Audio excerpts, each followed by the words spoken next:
Morning, everyone. Good morning. Welcome to our special council meeting today, Wednesday.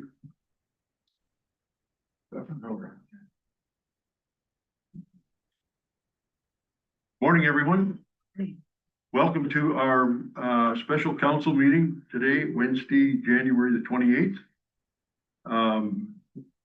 It's a special meeting. We're going to have a presentation by our insurance broker for the township, McLennan, Dave McLennan, and we'll also be working more on the draft budget. I'll confirm that the clerk is here and joined us, and all members of council are present. And it is 9:31. 9:30, actually. Let's move on to the territorial land acknowledgement. We respectively acknowledge the township of Allen-McCullum is located on the Mississauga-Anishinaabeg territory and is the traditional territory of the Mississaugan-Anishinaabeg. The township of Allen-McCullum respectively acknowledges that the Mississauga Nation are the collective stewards and caretakers of these lands and waters in perpetuity, and that they continue to maintain this responsibility to ensure their health and the integrity of generations to come. Approval of the agenda, and we do have an amendment, so I'll read you the amendment first, and then we'll get approval for the whole thing. It is recommended the council of the corporation of the township of Allen-McCullum enact as follows: that the notice provisions of the procedural bylaw to be waived to permit the inclusion on the agenda of a closed meeting discussion on litigation or potential litigation, including matters before administration tribunal, and that the agenda for the special council meeting held on January 28th, 2026 be approved as amended. Can I get a mover and a seconder? Moved by Councilor Ainsworth, seconded by Deputy Mayor Stover. Any questions? All in favor? Mayor Lovell. Yes.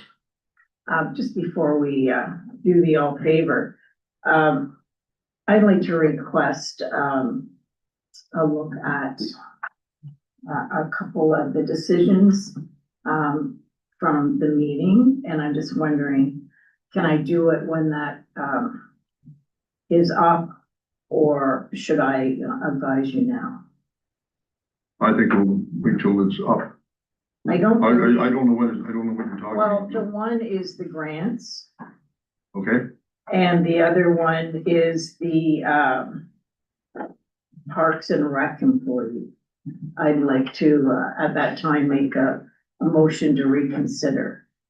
I think you'll have to, first of all, before we can reconsider, we first have to agree amongst council that we would consider it, and then after that, then go ahead from there.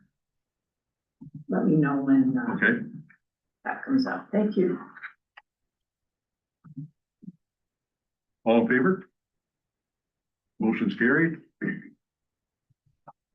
Disclosure of pecuniary interest or general nature thereof. Does anybody have anything to declare? Council, Deputy Mayor? Mayor Lobo, this declaration has to do with the January 14th, 2026 meeting. As you know, I was not in attendance due to personal matters. So I would like to declare it now, and it is for the library portion of the budget deliberations, and reason being for litigation with the library board. Thank you. Thank you. That will be duly noted. Any other declarations? Seeing none, we'll move on to item 5.1. We're waiting for Dave, who isn't here. Jump to water. Yeah. We'll jump to, since the insurance broker isn't here yet, we'll jump to item. Well, I guess it's item 6.2, unless you want to go to the reserve first, which was in the presentation, which was the development charge reserve funds update. Yeah, let's do that, and then we're gonna kind of stick it. That's 6.1. And it is recommended by the council. Well, I'll wait to hear your presentation first. Please go ahead, Aaron. Sure. So for the development charges, this is just being noted that it's bringing forward from 2024, all the updates, and 2025 as it sits right now, what is in our development charge funds. Okay. Is that on a separate sheet or is that what we were sent there? It was in the report. It should have been attached. A part of the minutes. Okay, thank you. Anybody have any questions on it or comments on the report? For staff? Go ahead, Councillor Booth. Through you, your worship, just a quick question, clarification. The page 20, we're looking at page 29 that you just gave us, right? No. No, Oh, sorry. Okay, I'll wait until then. no, there was part of the agenda and I recall seeing it now. That was in there. That included a report from Aaron regarding the 2024 and 2025 year-end for development charges. Is that correct? Correct. Thank you. Go ahead, Mary Catherine.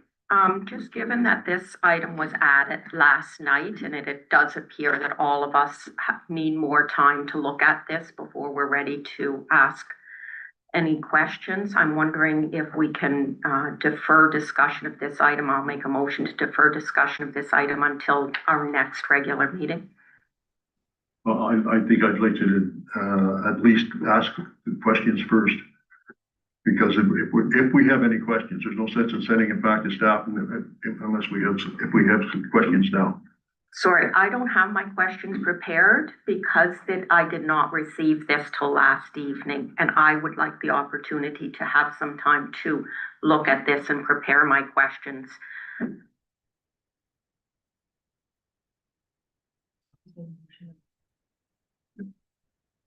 Are you making that a motion? Yes, that we defer discussion until council has more time to look at this. Can I get a seconder? Second by Councillor Booth. All in favor? Could I ask Yes. a question? So this would be deferred to our next meeting? That's what, Or could it go? I'm just wondering if it What- would speed things up if it went to our next council meeting. well, I That think, is That motion. is, I was thinking it was the next budget meeting. We have a special budget meeting, so I'm not sure what meeting that was proposed to go to. February 10th meeting. Okay, thank you.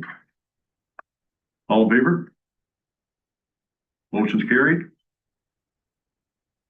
Now we'll move on to presentation regarding the water budget. And Dave, you're gonna lead it. I think you have some help here. Council request, sorry. Mayor, council requested Larry attend to discuss the water budget so they could ask questions. So I'll give Larry my seat. Thank you.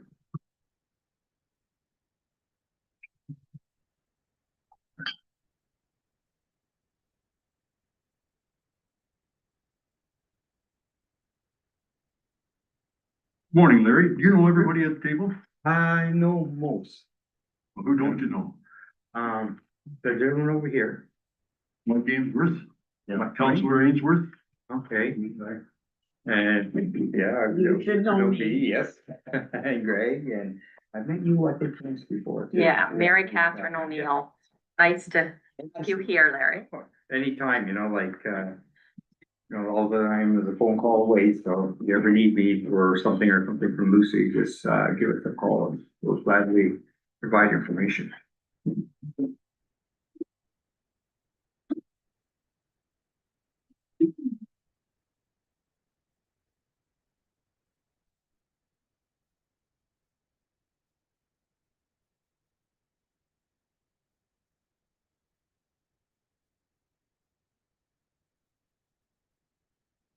So I understand there were some questions around some of the work like the well inspections and stuff like that, and I had forwarded a sheet to stuff on there, on the Grafton infrastructure tracking that we do. Yes. And, did everybody in council get it? So that, know what I'm talking about? To get the sheet, I can pull that out of there. oh. We're shooting blind here. My fault. I already thought that was for myself. No. So what we do is because of the WQMS, we track all the major components and equipment in the building and in the infrastructure, right? So the main things we track are the wells, like well 1, 1A and well 2. And we do the clear well, the high lift, the low lift. We do hydrants and valves and the generator. And they're set in a time frame, and the PRVs, which control the 4 zones that you have in Grafton, where you start at the top of the hill and you work your way down to get towards the tracks, they're done every 12 months. We bring in a person to inspect them in case there is something wrong. He adjusts them. We were working with Jillian, I believe. He's doing your water modeling, and then during the past 6 months with working with him, they decided, well, let's change some of the settings. So they sent us the settings in October. We changed them in November. So we had forwarded that information to Jillian that he wanted certain pressures, just minute changes, a couple PSI here and there. So we did that, but we do those every 12 months within a year. So the wells is done 60 months, every 5 years. So the last one was in 2019 on production well 2. And we thought that with the CIP grant and the new well coming online, PW3, that has been delayed so much, we thought it would be online, because when we go to do the well inspection, we literally have to pull the pump out of the well. And then we set a camera down, and it'll take pictures of the casing to see if there's any infiltration in it, and see if the grout and everything has failed, or if anything is getting into the aquifer. And then what we do is that pump is taken out of service. We have a spare. We'll chlorinate it, put it down in, send samples away, and then we can put it back online. And the company that looks after the wells and does the inspection, they'll take that pump back and they'll see if it needs to be rebuilt. And if it needs to be rebuilt, they'll rebuild it, we'll bring it back, and then we'll pull the old pump, the spare pump out, and we'll put that pump back down again, and then we go through the whole process. But while we're doing that part of pulling the pump out, and that, we'll have to talk to Dave there to also limited hydrant use, because in case something goes wrong, we don't want to run short on water. We got enough water for drinking water now, just maybe fire suppression or mutual aid. It's more mutual aid that would be our issue, is if there was a fire somewhere else, and Grafton was called on to provide mutual aid where they would hook up to the hydrants and that. So, but that would take probably to roundabout figure for the 2 wells to come back, or the 2 pumps to be changed out and everything, a couple of weeks, because it has to go all the way to Barrie to get rebuilt, and then if they need parts, they'll put them in and they'll bring it back. But we do have a spare pump on site that we have had rebuilt in the past. So that's the key. So we were hoping that PW3 would have been up and running by now, and then we would be no change. You wouldn't even know that it was actually being done, because PW3 would be running and PW2 could be out for service, right? So just a quick question there, Yeah. just so I make sure I understand. You're gonna take out the pump and put in another one. And Yeah. to get the one back again would be about 2 weeks. yes. But we could still, after you get the second Oh, one yeah. back in, so it's not gonna be 2 weeks for shutdown. No, you're not. No. It's just you're just shut down probably for a day. One day in, Maybe one a day, out. maybe a day and a half, Okay. depending how fast we get back the bacterial samples. Because we gotta take a sample Mhm. and then submit it to the lab, and then we'll do our process, and then it'll come back clear, and then everything is ready to go. Okay. So then the clear wells, the high lift wells, and the high lift pump well, high lift wells what we do is we do an ROV inspection on them. And we do it every 5 years. We completed the last one on November 13th, 2025. And the report came back from the guy that was doing it, that the clear wells are in excellent shape. There is very little bit of sediment, so that means your well is not pulling up grit and gravel, so that's good. There's very little sediment in it. A little bit of staining because of the rust that we do have in the water, because we had sodium silicate sequestration to keep it in solution so it doesn't come out, because if the rust comes out, then we'll get complaints, and you guys will get complaints about people's laundries or whites turning colored. That's a common issue with groundwater everywhere, so it's not just here. So we do that. Then the hydrant inspections, we do them every year, so that's ongoing. Valves, we turn 25% of your valves every year. So in a 4-year cycle, we've turned all 100% of all your valves. That's the secondary valves for the hydrants, and also the main valves for the water mains in the system. They would like to have them all turned in 5 years, but we shortened it up to 4 years. The reason being is if we, for some reason, run into problems and we don't get them done, we at least have that 1 year buffer that we can complete them all. Like, you just don't have that many valves, but like somewhere in Coburg where we have almost 3,000, and so over 5 years, but we try to do it in 4 years. The generators also are inspected yearly, and now that was done in November. In November. So it'll be done again this November on the 26th. And then the other thing that we do is vibration analysis on assessment on the pumps themselves. We bring somebody in to do that, and that is done every 36 months. It was done in February of last year, so it's due in 28. And if the vibration comes back with a report saying something is out of whack or something, then they'll try to adjust it. And if it vibrates too much, it will be failing, a bearing could be going, then we'll be looking at repairs. But we've been doing it since I've been here, it's like 3 times already, and your pumps are really like the vibration. There's no change. It stays the same. Any other questions there? Greg, you have a question? But I don't have to go first. Oh, yeah, you go. You're prepared, I'm sure. I just have one, through you, your worship, just one, Larry, on it would be our page 80. Okay. It's just talking about the capital items, and it talks about the high lift header. Yes. And we had $100,000 in there and we didn't spend anything, and now it's down to 25, which is a good thing. Just, could you explain that? Like, it didn't get done? Is it, I don't even know what a high lift header is. So the high lift header is the part where all the pumps are connected to push the water outside the building. And we did do some work in 2025 to it. We had to replace a valve, and we also put in a new control valve for the fire pump. So that's why the price is down because we did that work last year in 25. So, and the header is in extremely good shape.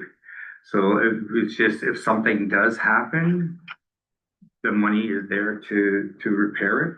If there doesn't need it, it'll still be there at the end of the year.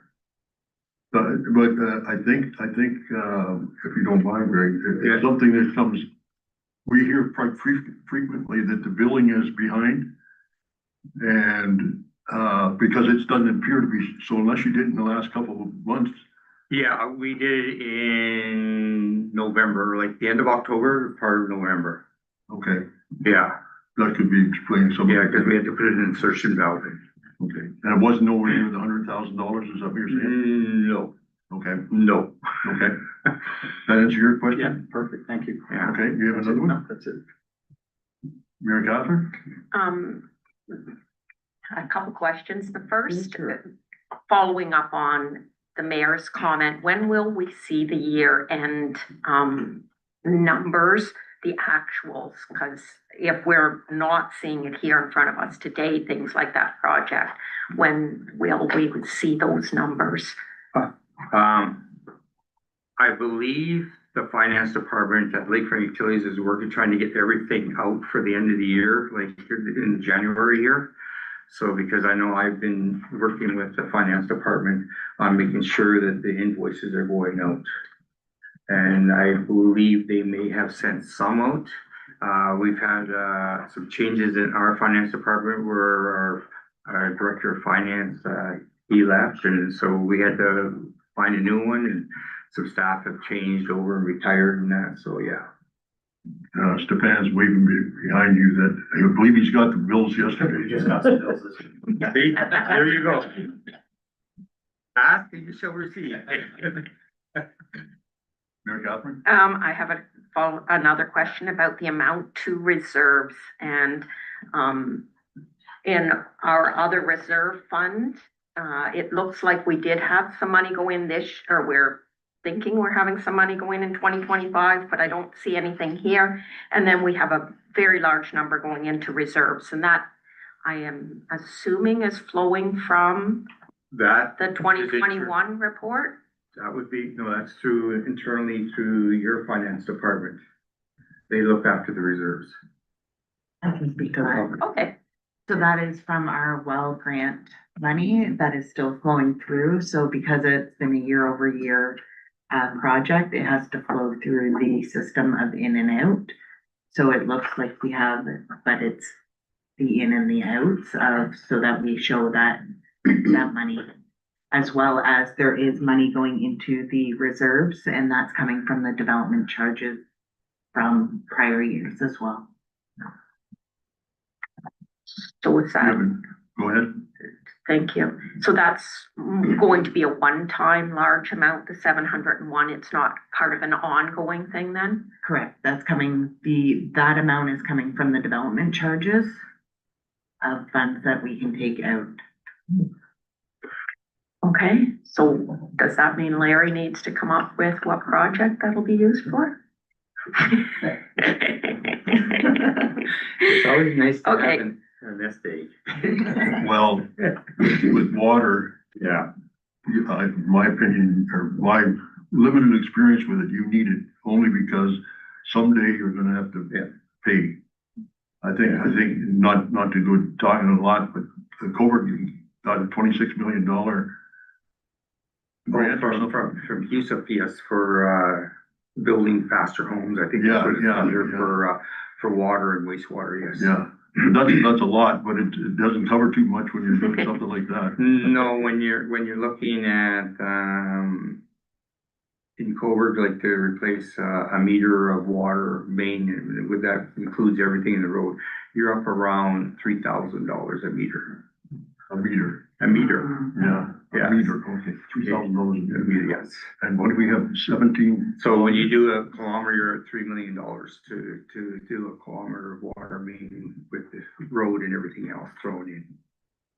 And we have 17 kilometers, I believe, so. Yeah, so, but you guys are lucky you don't have wastewater in there, so so that's just the water infrastructure. Your infrastructure is relatively really new. It's all plastic.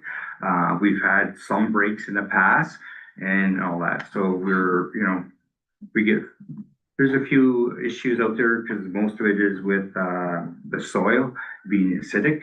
And it does eat copper pipes after a period of time of being in there, and it's been in the ground for over 25 years. Yeah, So we do get those odd issues, but you guys, your system, if you look at how many breaks you have during the year, like I think this year would have been almost a perfect year, except for the guy that ran into the hydrant there in November, but those type of things, right? So, yeah. No, your system is really sound. I got a question way off there. Who pays for that runoff? That hydrant there, Yeah. you should be going after his insurance. Yeah, that's what I would think. Yeah. Okay. Yeah. Yeah, do you have something else? It may have already been covered, but I missed it. What's an auto dialer? Oh, auto dialer is the alarm system. So your system's on a SCADA system and it takes all the data. So if one of the high lifts fail or something like that, or the temperature drops in the building, what it does is it calls an alarm and it goes through to us, and then whoever's on call will either can dial in to see what it is, or they'll drive out and they'll fix it. So the auto dialer is your 24/7 eyes inside the plant, basically. And are they required to come once a day regardless? We're there, yeah, every day. Okay. Yeah. Good, thank you. Yeah. Anybody else have any questions? Yeah, go ahead, Deputy Mayor. Through you, Mayor Logo. Thank you, Larry, for coming. It's been a while since we've seen you. Yes, for a while. I guess one of the questions I have is the well installation we've been waiting with bated breath for it to come. Is this something that you're the lead in? Well, we were, I guess the lead went to the engineering firm here, Galloway, and Tony. And the delay is like, the well was put in fairly fast, and we thought that would be put in, hooked up within a year, a year and a half from the full process. But now it's being delayed because of an archaeological thing and all that, so it's until next summer, depending how long it takes them to do that, So we were hoping that it should have been in 25. In our opinion, because it's not a huge project.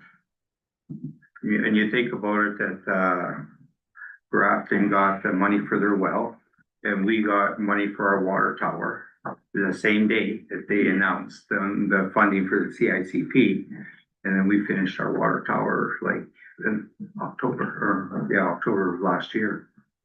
You've got the bragging rights somewhere. No, I said you've got the bragging rights for that. We're still. I know, and so I think that the delay is on the engineer. Oh, okay. Yeah. And Mayor Lobo, if I may, I'm over to Aaron here, if I may. And where does that leave us with the grant? Are we still going to get in the timeline for? We're not going to get into any problems with that? I believe so. Stefan has been taking the lead on the timelines now, so I have been out of it, but I believe we have until 2027, March? October. Oh, okay, October 31st, 2026. Thank you. Thank you, Mayor Lobo. Also, Yep.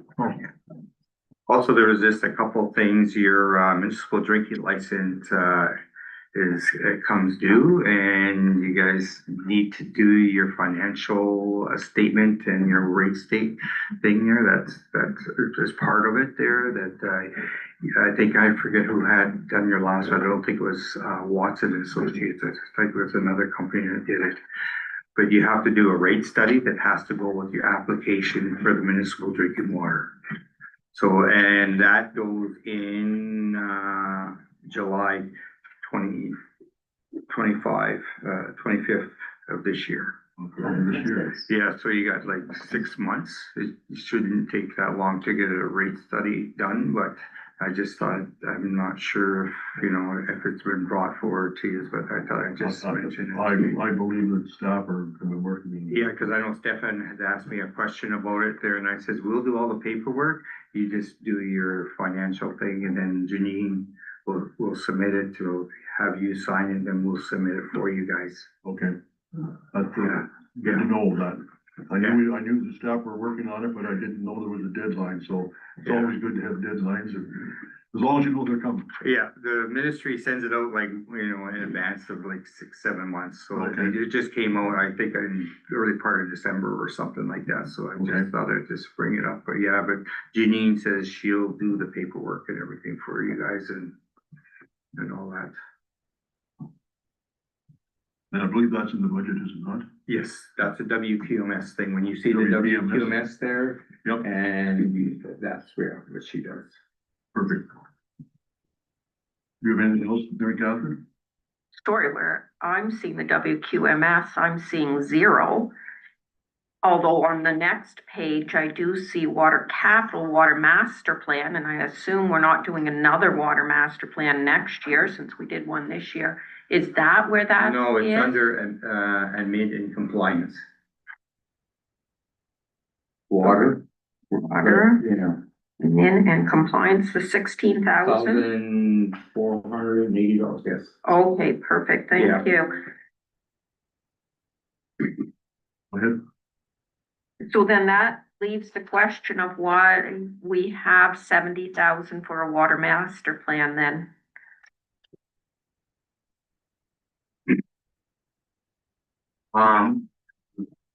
That'd be a step. Yeah, sure. You, Stefan, you can.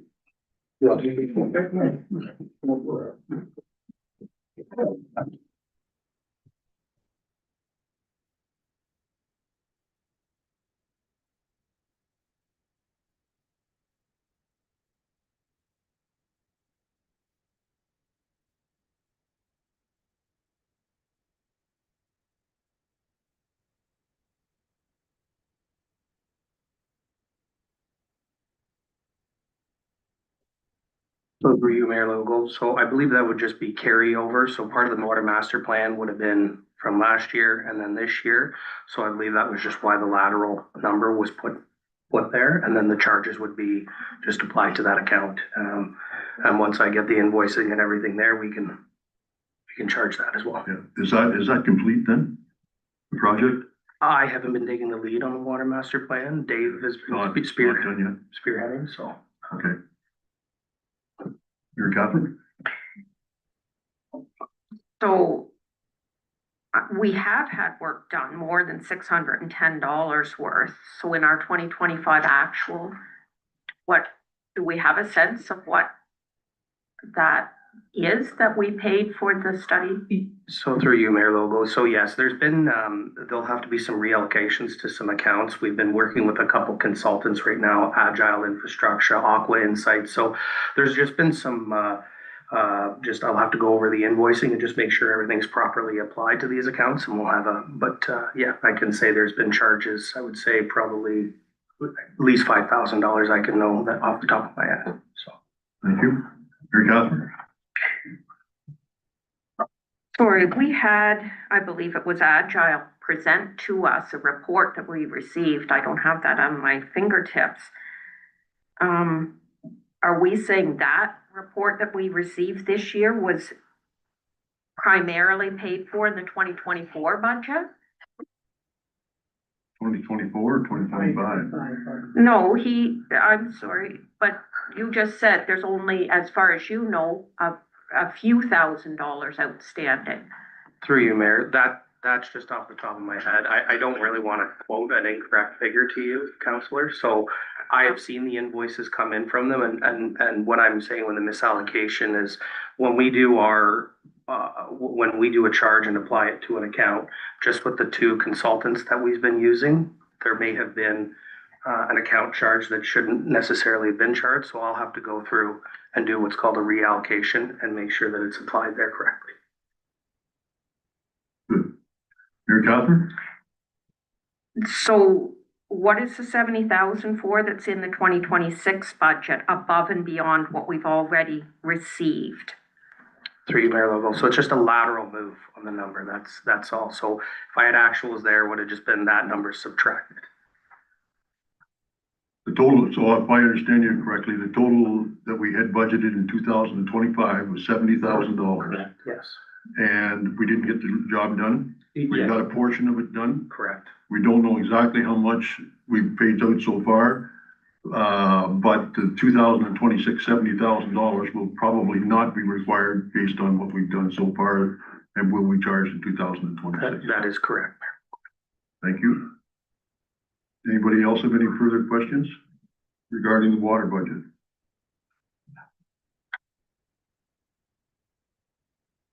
We need a motion then to approve the water budget? We Moved by Deputy Mayor Stover. Seconded by Councillor Ainsworth. Any further questions? All in favor? Motion's carried. Thank you, Stefan. And Larry, thank you very much for making the big trip. Thank you for having me. Well, and it's nice to see you. Thank you for all your help, Larry. Oh, no problem. You're behind the scenes, man, I know. But you guys got a great team, comedians, it makes it a lot easier. Yeah. You got Dave there and Stefan, makes our work easier and we make their work easier for, a good working relationship. That's very important.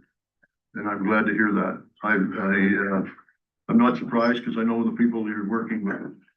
And, your background is pretty, well willing to work together with other people too. So I appreciate all your help from all of the team. Well, thank you so much, and like I said, anytime that you guys need us at a meeting or something, just send an invite and bit of an agenda, and we'll get you the answers. Thank you very much. All right, and everybody have a great day, and Said safe trip. It looks like it's okay now. yeah, the snow's coming later. Yeah, I heard that. Take care, Larry. Thank you. Have a great day. Yeah. Okay, we're gonna, jump back on schedule because, David is here now.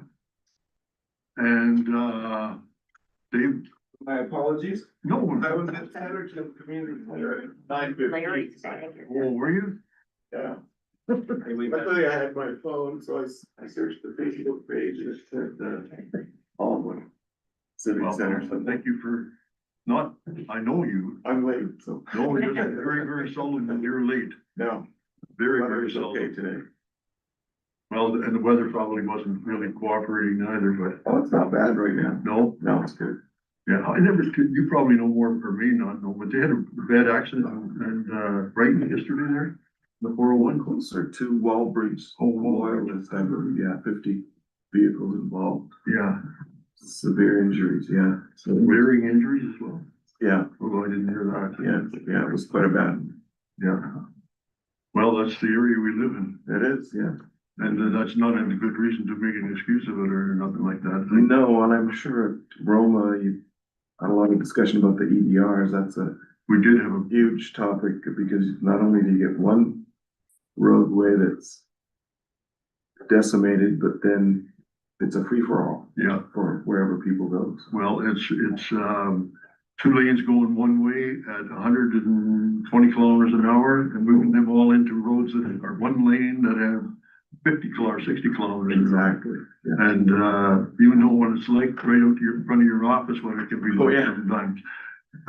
Sometimes they get a 20-minute commute just to go 2 blocks. Yeah. Well, Dave, thank you very much for, coming. We look forward to your presentation. Do you know everybody on council? I do, yes, yes. Oh, sorry. I need a light to, tell me what, is this, do I turn it off when, so for someone else to talk, or is it? No. Okay, I can leave it, okay. I was just a Crammy Township, and you have to, it's like a walkie-talkie, you have to press it every time. Thank you, Mayor Lowe, yes. It's always a pleasure to come. I haven't been out to this Civic Center. I remember meeting in the other room on council many times, a little cramped, but this is a little nicer, a little bigger space next door. Yeah, fairly good news. I had a fairly good year in terms of Alma Calderwood. 2025 was not too many claims, no claims basically, and that's been reflected in a very small increase in premium, which is phenomenal. It's always nicer when I come and have good news than bad news. The move to Marsh back in 2023, I believe, was very beneficial then, and it continues. They continue to impress me with their ability to hold the line on liability premiums, because that's a huge target on the back of municipalities, the liability, as you know. Not a lot really to report because of the lack of claims, which is wonderful. The one thing that they do provide, which reflects stability in the liability premiums, is they are offering a re-verification of the 3-year guaranteed liability premium, which the quoted renewal premium, including taxes, is $425,958.32. If you were to re-verify that agreement, that drops the premium $7,235 to a total of $418,112, which is just a few thousand, I think about 5,000 more than last year. So on a premium of 400,000, I don't know what the percentage is, but I believe it's below 2%. So that's, for so many years, we had so many years of 15, 20, 10% rate increases. It's nice to be able to come to council and not have to be embarrassed, I guess I could say. There are a few recommendations that they are offering, not so much recommendations, but options. Currently, it's $25 million for liability coverage. They're offering $50 million for an additional $12,500. I'm not entirely sure that that's necessary for a municipality. Rural municipalities, we don't have the 4-lane highways, we don't have major roadways that generate larger premiums with multi-vehicle. For example, the one that happened yesterday, I'm sure that's a multi-million-dollar liability claim. So I haven't seen evidence that that would be required. Entirely up to council. If you have other intel from other municipalities that they're going to 50 million, then by all means it's available. They also are offering an increase in the cyber insurance coverage from 1 million to 2 million for an additional $2,150. That might be something to consider. Cyber seems to be still fairly new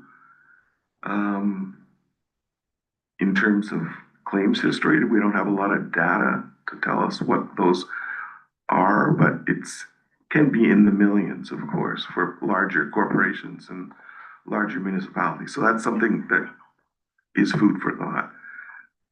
They also offer a legal expense policy, which is brand new. It offers a toll-free number for legal advice. And that premium is $4,598 a year. I'm not entirely sure that, especially with smaller municipalities, they've developed a good relationship with legal teams and lawyers that they feel comfortable with. Entirely up to council, but that's not something I think that I can see a big uptake for municipalities. Maybe in a bigger center where you have more competition with lawyers and you don't have those personal relationships, it might be something that's needed or desired, but, and then again, entirely up to council and staff, whatever your decision would be. And that's about it. Everything else is pretty much the same. We applied a 6% increase on property and equipment, just to reflect increased values, replacement cost values. Everything's replacement cost. Deductibles remain the same. They're 25,000 on liability, which at the time when they increased that, it was high, but it seems like it pales in comparison to some other places. And I wouldn't recommend increasing deductibles at this point for savings. As long as you can keep them as low as you can, the better it is. Because the savings really aren't there. A couple of comments. First of all, I remember those days when they were nothing like 2%. They were 3 or 4 times that much. Yes, at minimum, yeah. Yeah, and I think probably part of that was because of the claims that we had put in. Because there was a few claims there, and I remember a couple of them being equipment rather than liability or anything else like that, but. Yeah, there was a bad run of probably 10 years. A couple of them were ongoing. Yeah, but there were a few. Yeah. And it can happen. When I went to Cranley Council that day, I think there was a plow with a truck and a sander that went over on County Road 25 just north of Colburn, and I was looking at it because they just purchased a vehicle, and I was hoping it wasn't theirs, but it was one of the counties, Yeah, which is unfortunate for them, but good for us. It wasn't wasn't one of ours, but it can happen, you know, they can have. in a blink of an eye. Yes. So, but good management, good risk management procedures and practices, which, you know, thankfully, it takes time to understand those things, but you've got a good group in place and good procedures. And I think, I guess the insurance is spread over a whole bunch of companies when you have a claim. Is that kind of true, or is it? less so with Marsh. They use Aviva quite a bit, Aviva Insurance. And there are certain, the cyber is a different company as well. Different aspects are different companies. So there is a bit of a spread of risk, but I think because Marsh is more rural, based across Ontario, their claims history probably is a little better, or so far so good. Yeah, so they do try and spread the risk, definitely. And they reward good behavior, it seems to me, than other companies. You know, even if your house and car insurance, it goes up even though you don't have claims, but over the industry, there are claims, so we all get dinged for it. Thank you. Anybody have any questions or comments for Dave? Go ahead, Mike. So you, Mayor, just a question about the liability. I wonder if there's any pushback on what the township has to be liable for, their percentage, and I believe it's like only 1%. I don't know whether the insurance companies are looking at that, or is it something that maybe council would do to put a request into the province to maybe look at it?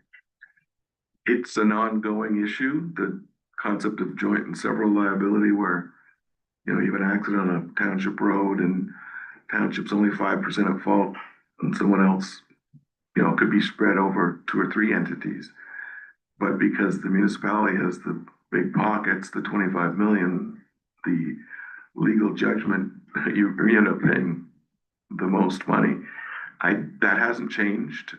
There's been talk about it for years at Roma again, to pressure the provincial government to put something in place that sort of a stop loss kind of thing. But when someone gets hurt, it's a very emotional thing, and they don't want to be a burden on the government, you know, through OHIP or whatever that might be, some kind of compensation plan. So yeah, it's something that needs to be talked about, and whether it's I guess it would be an MPP that you would talk to. So I recall going to, just so Dave's or Mike's aware, I recall 15 years ago, that was a very big hot thing, and it seemed to go pretty strong for 10 years, and maybe I don't hear quite about it as much. Maybe you got to remind him again, but I'm sure it's still there, and it's a concern. From our standpoint, even with the auto policy changes coming through on July 1st, the accident benefits portion, the legal fraternity, I hope there's no lawyers in the room, but trial lawyers are very reluctant to have anything that limits, for some good reason, that people have the right to sue and they have a right to a judgment, but there needs to be a cap put on it for sure. For the joint and several, it's not sustainable. But yeah, I don't know if it's because liability limits have increased across the board for everybody. You know, contractors, garages, you know, 5 million is not beyond the realm of possibility now. It's pretty standard for most people. Even individuals, 2 million to 5 million is standard. So that might have helped too. You have another comment, Mike, or? No. Okay, go ahead, Deputy Mayor. Thank you, Mayor Lobo. When you spoke to about the cyber insurance, maybe a question for our CAO. does our IT agreement have insurance tied into it if they don't do their job appropriately and send us into the situation where we get into a jackpot? Emily, go ahead. Sorry, through you, Mr. Mayor, that would be Deputy Mayor Stover, that would be a closed session item that we would discuss for security of municipal property. And so we tend to keep those conversations out of the public realm. Well, thank you for that. The other question I did have is to do with the legal advice. So it's a $4,500 premium. And what does that involve? Like if we did take that and did tie into that, I don't expect that provides us with legal advice for $4,500 for the year. How does that work? I'm not entirely sure. It's a brand new program. I don't know if there's a time limit per call. It basically provides a 1-800 number that staff can call if a legal issue comes up. And it's probably very basic. They don't get into specifics necessarily, but it could be HR related issues. It could be liability related issues. It could be any number of things that, a question comes up or a situation or a possible that you don't want to call a lawyer for. A lot of those times I find that I have been and I can be a resource, a call to me saying, would this be covered under our insurance sort of thing. So it's not, I don't know how necessary it is. If you're getting a lot of claims and a lot of issues, it might be a situation. But I find, as I said before, the staff have developed relationships with legal people that they trust their input and they've had good experiences with, and that if it comes to that point, then that's who you'd want to go to. You're not going to call an 800 number. I don't think. I would tend to agree. I just wanted to know just how that worked. Yeah, no, it seems to be something that's becoming more common, especially we do a lot of directors and officers in policies, liability policies, and they sort of throw that in. So that's kind of a benefit, especially if it's a small committee that has directors and officers and they don't have a lawyer, they don't want to pay for a lawyer, they don't have a relationship with a lawyer. That's probably a benefit to them, but in this situation, I haven't seen any evidence that it's beneficial. Thank you. Mayor Lobo, I just had one more, if I may, and it had to do with the 50 million insurance the amount for that. Are you finding many municipalities would be something in a bigger community than with us down here? I mean, you did mention we have 2-lane, we don't have the 4-lane highways, so more, I guess, involvement with the accidents in the 401. I mean, we have had some, but is that what would tend to be for them, the bigger centers? Yes, definitely. The possibility of multiple injuries where you have multiple, you have the trails, you have an ATV, you might have one person that gets hurt or two. You're not having bus loads of people or, no transit system. So where the 50 million, in my experience, comes in is if you have a higher volume of people even using recreational facilities. You don't have huge multiplexes and that sort of thing. So at some point it may come to that, but we haven't seen any judgments even close to that. Thank you. Thank you. I guess, okay, thank you, Deputy Mayor. We gotta remember too, we're not only dealing with 401, which is a road that we don't worry about, we also shouldn't be worrying about county roads too. Exactly. Because they're covered under the county insurance, so we're talking the Yes. municipal roads that are Yes, class 3, 4, or 4, 5, and 6, basically. yes, and again, with the EDR situation, I think it's mostly county roads that are promoted as the EDR, but with GPS and drivers that don't know the area, you get a lot of them on municipal roads but there again, is it going to be a situation where you have a high-speed, multi-vehicle accident? Probably not like the 401. Historically, when they're on those small roads, they're doing about 5 kilometers an hour because everybody Yeah. else is on there. Yes, hopefully. Although if you listen to the ratepayers, they complain that they go Oh, too they fast. complain, yeah. Yeah, Yeah. Mary Catherine? taxpayer. Just want to go back a little bit to the discussion on the joint and several liability and some of the recent things. I do take your point that the increased deduction rates has been a factor in reducing that. But I also understand that the reasonable person test is being used more extensively in the courts.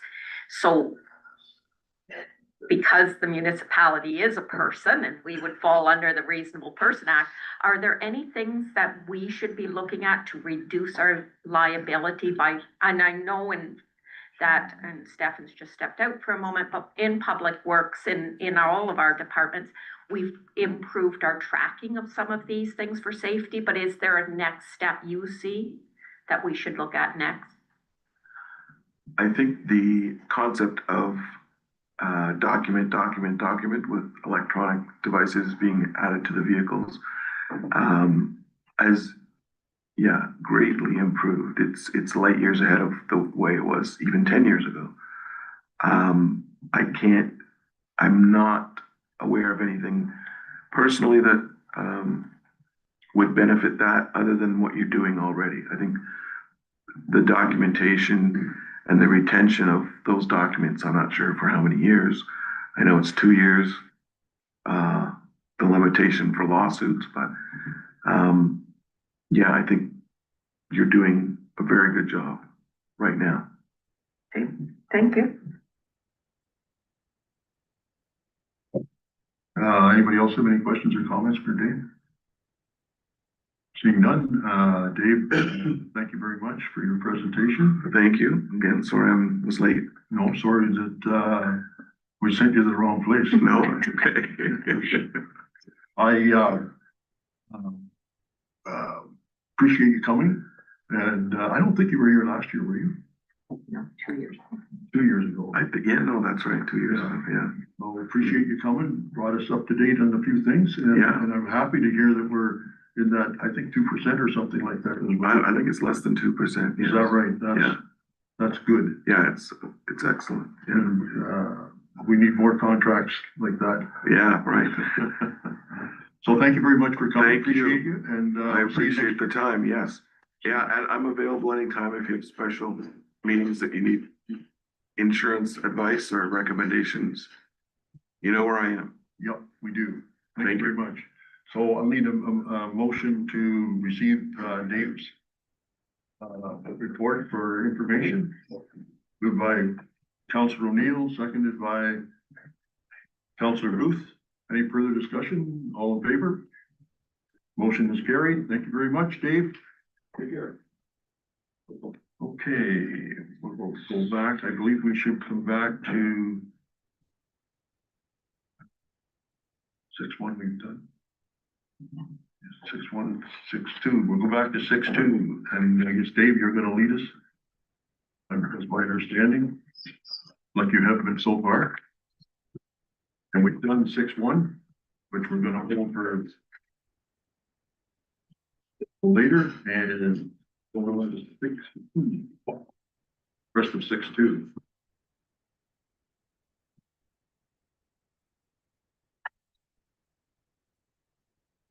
Maybe I should mention it earlier, just in case. I do have to leave by 12:30, so, and I do want to get to the closed session, so we'll cancel this one off by 12 o'clock. We're not done the budget, then we'll come back to it later. Mary Catherine? Is the budget on the floor for discussion now?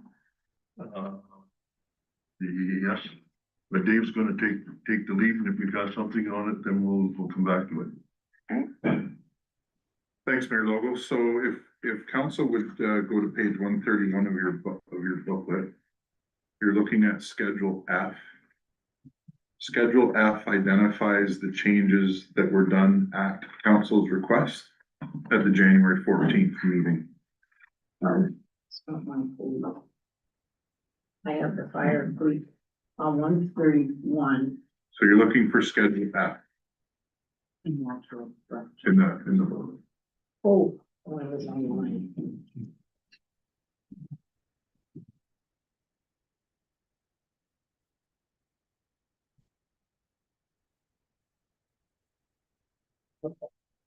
And then, the other one that was asked for was in the administrative budget, but that hasn't been passed yet. So, Mayor Lobo, I'm happy to go to the next budget in the booklet that has not been approved, which I will tell you that in a minute, what it is.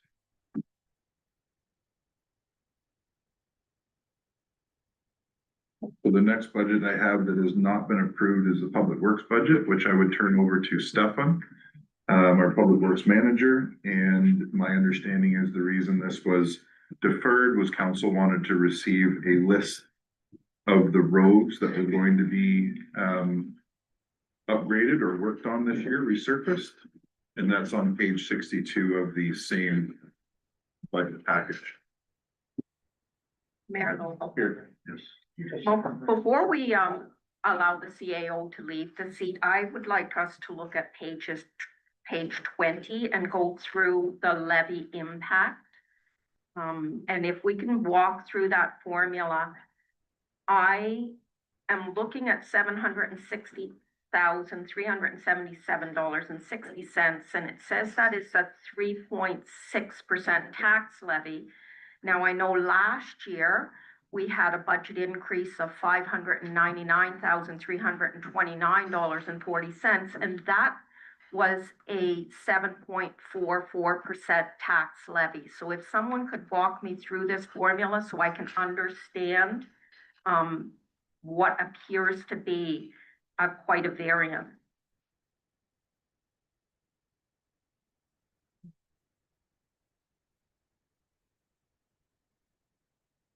I'll just look for direction. Do we need a motion for where we're going, or are we just staying with?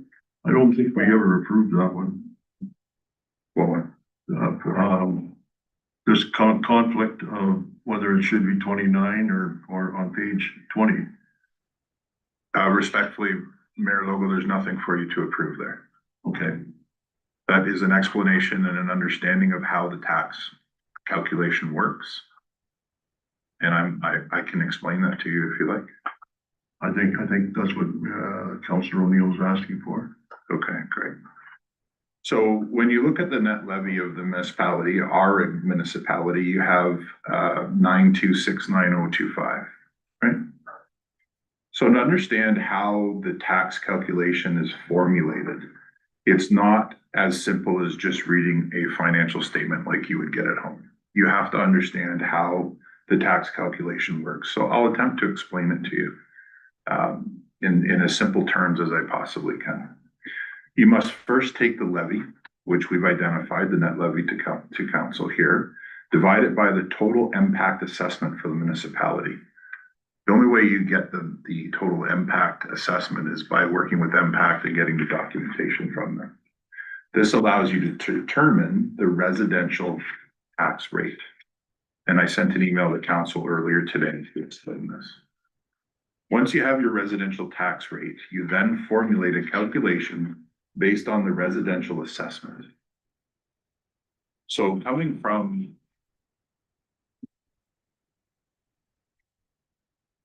from the private sector a few years ago and understanding how profit and loss statements work, balance sheets work, and the accounting process, I also was slightly mystified by how the tax rate is calculated.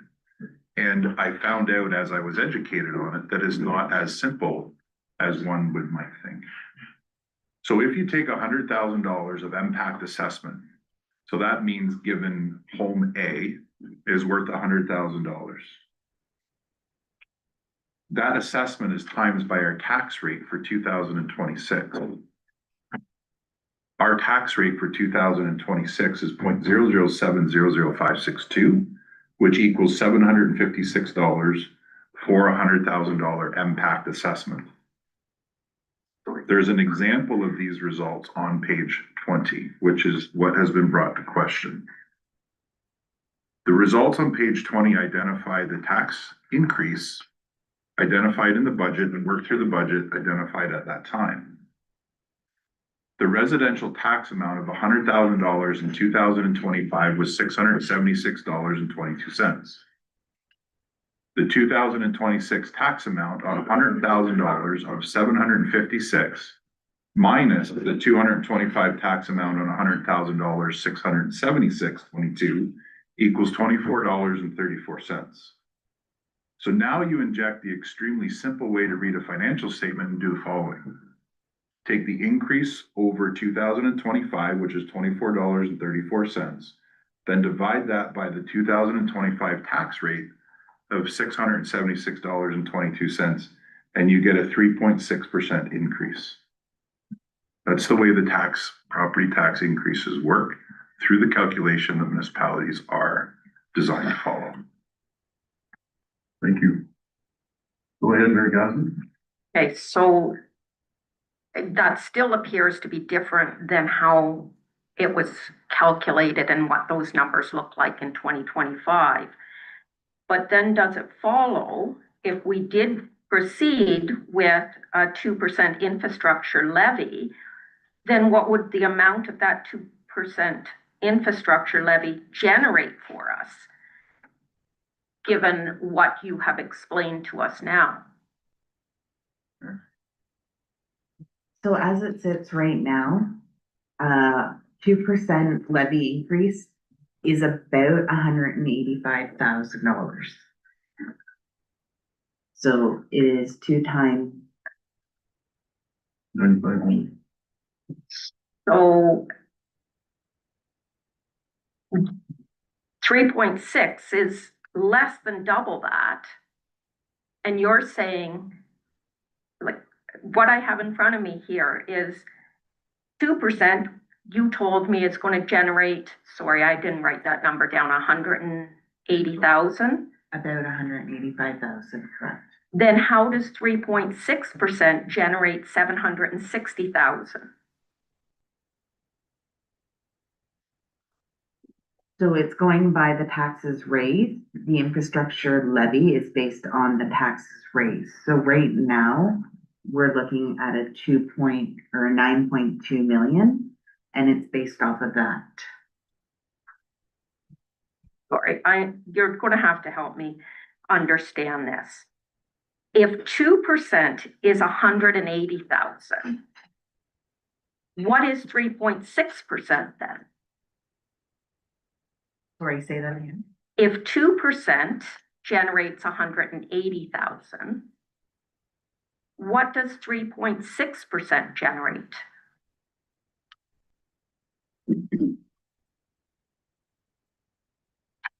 So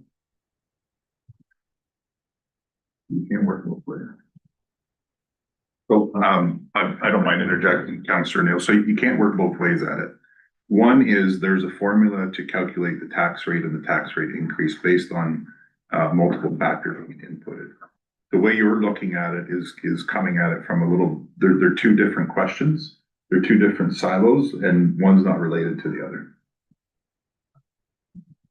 It's not a simplistic formula as you would expect. It's not that easy. Respectfully, if I'm looking at page 20, it is saying that they are the same thing.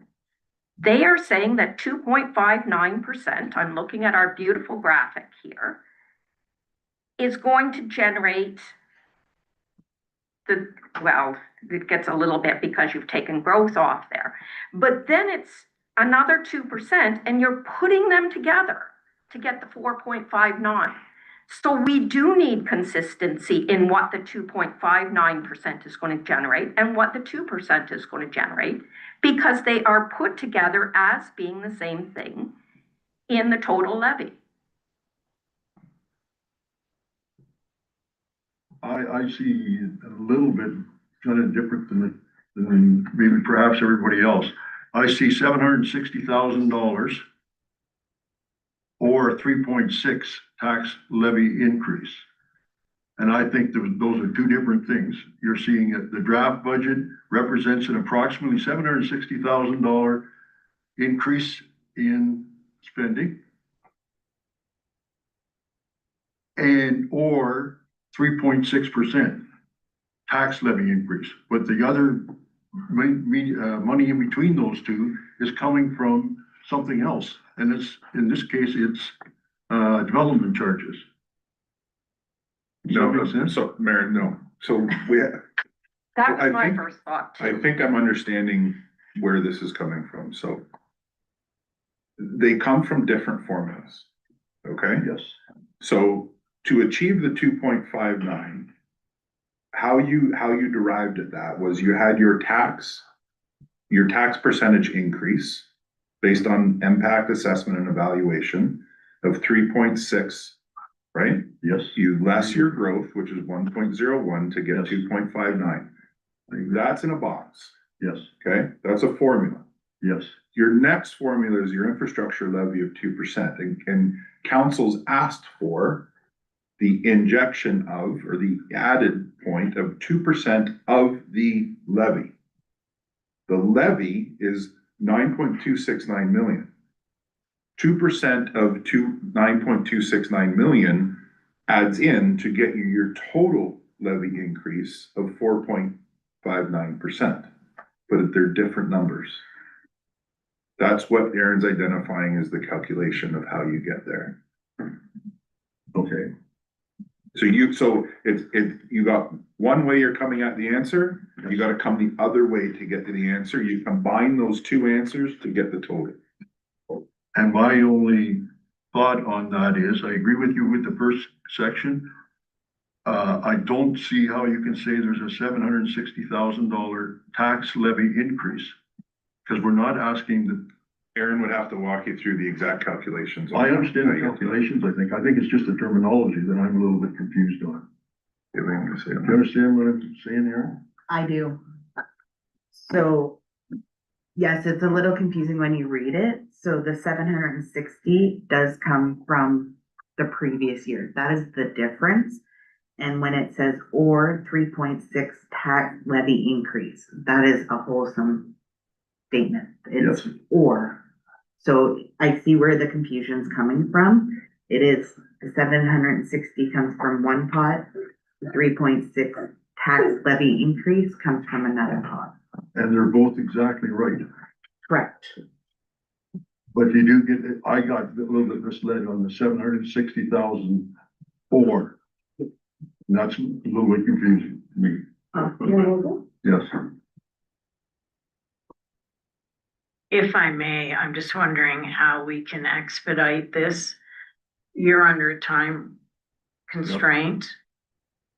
Would it not be prudent to continue on with what we have to get done while you're still here? And have council members, send letters or send emails to ask for clarification so we can move on, because I fear that we're not going to get there. Discussion's very important. I understand that.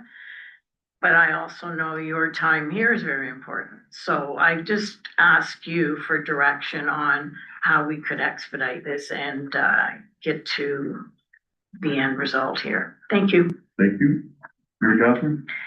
I respectfully note that of all of the numbers in this budget, the most important number that we have to determine is the tax levy. That number must be correct. My background is math. I'm struggling with the basic math of it. I see it playing out differently in how we calculated the 2025 tax levy increase. In my mind, I can follow what we did in 2025. I am not following what we are doing in 2026. It definitely is different than what we did last year. But then on top of that, we can't be, if I am being told that they are not equivalent, which is still confusing to me, and I'm not understanding how they're not equivalent, but we certainly can't be writing on page 21, or sorry, page 20, that they are equivalent, that the 2.59 generates 760,000, but the 2% only generates 180,000. There needs to be consistency in the math there.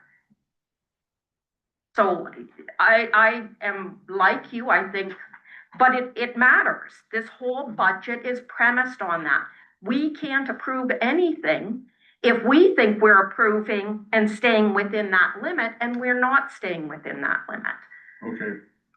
Aaron, do you have anything that you can add to this? If you can't, then we'll postpone until we can get something simple, but to me, it's simple. Unfortunately, it's the communication that is coming off wrong. It is, the numbers are right. It is what we did last year. It is the same, I want to say weighted tax levy. The percentages are correct. We are at a 3.6. If you go to page 21, this is where the difference comes from. And if you notice at the bottom of the variant, that's why I took that percentage out, because again, it's two different calculations, and that's where that 8% looks like it's coming from prior year. But you have to go back to the amount of what we need to raise, and it gets put into a whole calculation back to impact with the assessments, and it weighs out. So we have so much residential, so much commercial, so much industrial, and there's other calculations within that. So the calculations are correct. It might be the verbiage of it that I can go back and we can look at and take that out if that's getting too confusing. I would suggest we do that. Are you happy with that? I am. I have a second point that I think may help with the first point, actually. It is with regard to the salary increases. So I'm looking, and I pulled up the 2024 actual, which was 3,855,633. And then I looked at the budgets moving forward from there. The 2024 budget, we did increase because we had some new positions, and it went up to 4,416,137. And then this year we are up to a total budget for salaries and benefits of $4,815,560. So budget from 2025 up to 2026 shows an increase of $628,835, which would mean that we are increasing salaries and benefits, the overall package, by 15% from last year's budget. Certainly, we are seeing some increase. We want our employees to be properly paid, so that should be reflected in there. But 15% seems larger than what I would anticipate to see there. And in fact, perhaps if we could go through and understand that 15% and that number come in closer to what I think we would like to see as council, which is in the neighborhood of 3%. I appreciate from hearing from other councillors. But anyway, there would be a very large savings there, which would allow the levy rate to be reduced to where we say it is. Okay. Aaron, do you have a comment on this 15% figure?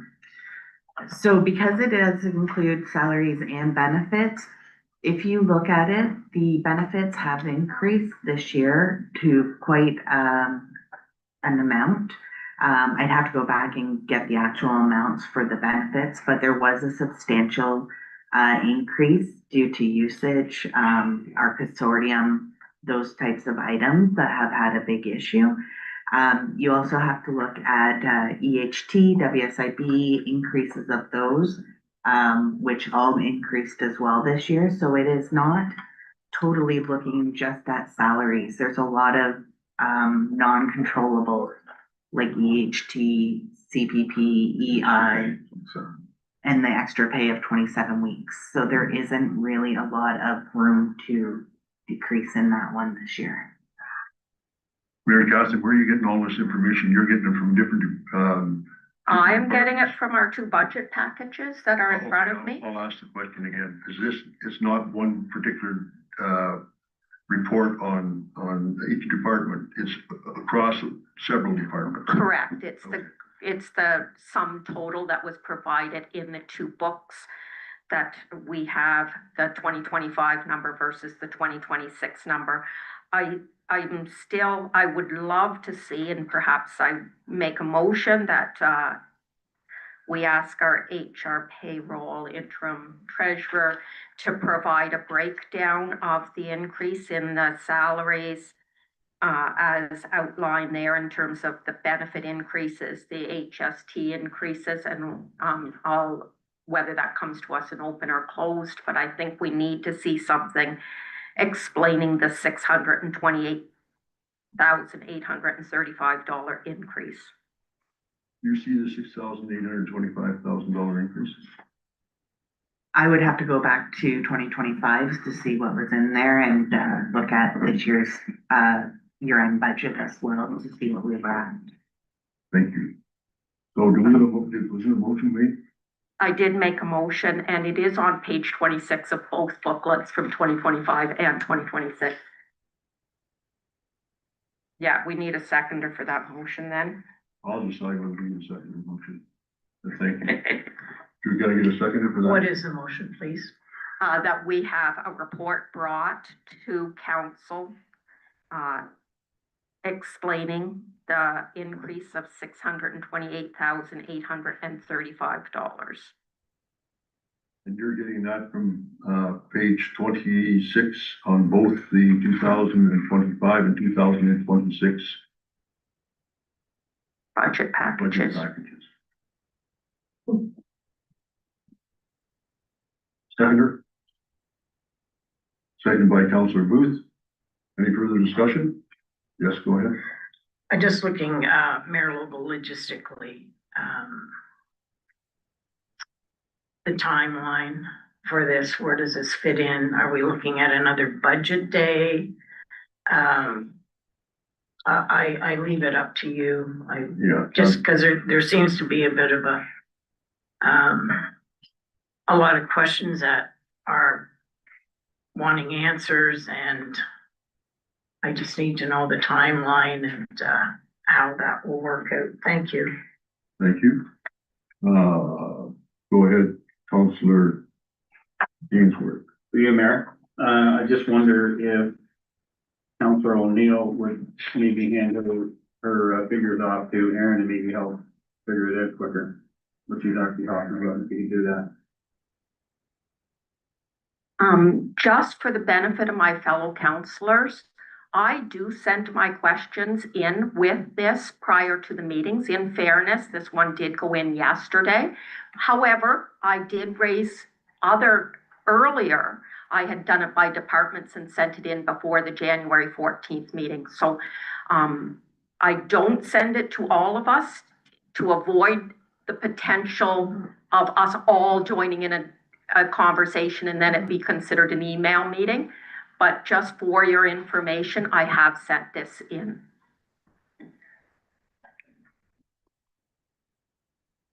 Councillor Deputy Mayor. That just gets me back to my first question. How is this gonna work out logistically? Do we need this before we move on? Your time No. is precious, so I think at this time it is 5 to 11. I leave it with you, how you'd like to proceed. Thank you. Can you give us some idea about how long it would take to answer that? 2 weeks, a week? At this time, I do not know how long that would take me, because I'd have to do a breakdown of 2025 and where everything came from, and then a breakdown of 2026 in a whole of where it came from. Thank you. I would like to see you do that. This is, I think it's important that we know where, if this is 15%, I can't believe it's 15%. We know it's not 15%. But we should answer our questions to make sure that we've done that and to answer the question. my opinion. Anybody else have any comments? Yes, go ahead. I pulled out my calendar. We do have a tentative meeting on February 11th, and I think if we had that information for the February 11th meeting.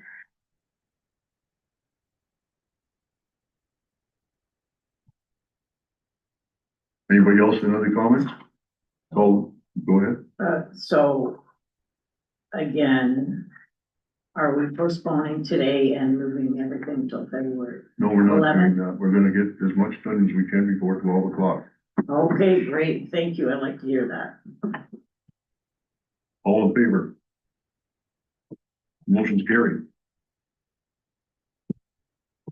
Thank you. Stefan, you're up. There you go, your list.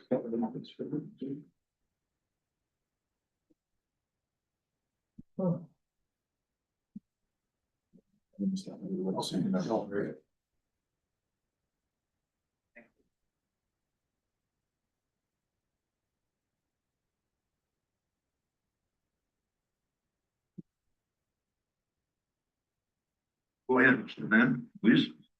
Yeah, so through you, Mayor Logal, as David said, I believe the primary question, just to come back before budget approval, was to see a list of the roads that were gonna be reconstructed this year. I believe that list has now been provided. The comment that I'd just like to make, and the difference of the 2025 to the 2026 year, is just gonna be the amount of what we call a recapping or a single surface treatment. And what that is it's just a single overlay lift on our roadways, our surface treated roadways, and it's really to be done on roads that are more or less in good or fair condition. And the logic behind that is that if we hold these roads in good and fair and maybe bump them up to good or great, that we'll get an extended lifespan out of these roadways. And we're looking at, maybe approximately around a $4 square meter cost versus an $8.80 cost per square meter to do a DST plus gravel cost, plus equipment, labor, all sorts of added costs there. So I did keep on 2 roads from last year, which is Archer Road, which we weren't able to get done, and Telephone Road was the DST road that we weren't able to accomplish last year. And other than that, if there's any other questions from council, I'm happy to answer them. Thank you. And it is important to maintain the roads, that you can save. And I agree with that 100%, rather than having to wait 5 years and do reconstruction, if they're ready, if you're capable of doing that, yeah. Anybody else have any comments with this list? Go ahead, Councillor Booth. Through you, your worship, and I'm just looking at these and I'm not exactly sure where all the roads are, but are any of these roads in the Alderville area that comes under that agreement? Macklin, is it? No? Through you, Mayor, I'd have to look at the specific section of Macklin. I believe this section of roadway is further enough south that it is not within the Alderville First Nation area. It's Macklin, I don't know if you know that there's a couple S bends there, the double S bends. It's pretty well just up to the most north S bend there. And that's where we'll stop and we head south from there. Okay, thank you. You mentioned we did get a couple of roads done last year. Was there a reason why we didn't? You got moved for? So through you, Mayor, it was just budget restrictions, just primarily we were getting into some roads where maybe we thought there was more gravel underneath of it, and it wasn't enough to, so we just made that investment, put the gravel in it, so we'll get the lifespan out of our roadways. Go ahead, Mary Catherine. I know that we're going to see the asset management update of what has changed because of the work done in the intervening time. So I'm very excited about that. And we also did get the 4 roads report. Anyway, I think for me, at least, and I think all of council, it would be very good if we had that. When are we going to see that again? So through you, Mayor, I just had a discussion with my staff member. I would say we could probably get it in, likely not the February 11th, but probably a council report after that. So it's pretty well finished. And we can have that presentation there. Good. Yep. Mary Catherine. I circle back, I found that disconcerting to hear, because I think asset management has to be central to what we are doing budget-wise. And I really, really do appreciate that you've put on there to have the consultant come this year. This has been something that budget over budget I've been advocating for and fighting for. So thrilled to have that come before us. I wish very, very much that we had more asset management information in front of us as we're having this budget discussion. It's very hard as a counselor to know if I'm making the right decisions for the 10-year frame Yeah, I know. without it. What you're gonna find in the asset management plan that I know of is that there's an awful lot of repairs that need, roads that need a lot of repairs. And it's not changed any, in fact, it's a little bit better in my opinion than it was 10 years ago, because we weren't doing, like this says, 25 kilometers of road. We were doing about half that much. And, so what you're gonna see is an asset management report that says we gotta spend lots of money. And at the same time, we're also saying we wanna keep the taxes low, so you can't argue both, that you can't do both. So I would say, yes, please continue with the, asset management plan, let's see it. And, we'll have to, work with what we got for the budget, in my opinion. Thank you, go ahead. Just to add to that, through you, Mayor. So, and one of the things too, just to ensure that when the asset management plan is brought before council, I mean, just the fluctuations I've seen to the adjustments and what our road infrastructure costs. If I come and say it's we've got $140 million worth of road, whereas in reality, once we file down through the data, it actually says, well, we're actually only around $80 million. You can't necessarily make the best decision if the data isn't correct. So that's why we're just taking our time, making sure the asset management plan, when it is presented, that those numbers are there. Good. Thank you. I very much appreciate what you are saying and what has happened since we've had you in place on this file. However, it still leaves. Never mind the howevers. You said something positive. Let's keep it positive, Mary Catherine. I still would like to see those numbers, that data to drive our budget discussions. That is not a comment on, that is a comment on us. We asked for this last January and we're sitting here a budget later without it in front of us. Well, that's part of the game. We can only do so much. We've only got so many staff to do the job. Anything else? That's all from myself, Mayor. I'm happy to answer any more questions. Councillor Booth. Just through you, your worship, just clarification, because I guess I didn't write it down. What truck are we getting a truck this year? A plow truck that we ordered last year, or what's going on with them? Just if you can clarify. Sure. So through you, Mayor, so we are currently set to receive the 2024 truck and the 2025 truck as of November this year, well, we're in 2026, so yes, this year. I believe the tentative date they provided is November. And I was just in discussion with Winslow's I believe yesterday, just emphasizing that we need to make sure these trucks are here. So yes, we are set to do what they have provided me is to be delivered this year. Okay, for November, which means we should have them for next winter season. Correct, yes. And then I would likely be putting possibly the two trucks that they were placed in as spares. So if we get a breakdown, that gives our mechanic a bit of breathing room. And so we can get a truck out on the road, he can wrench on it in the shop, and then we can pull it off. Okay, thank you. Councillor Ainsworth. To you, Mayor, just a couple of quick questions. The Dudley Road. Did we do that the last time, or did we have a contractor doing that?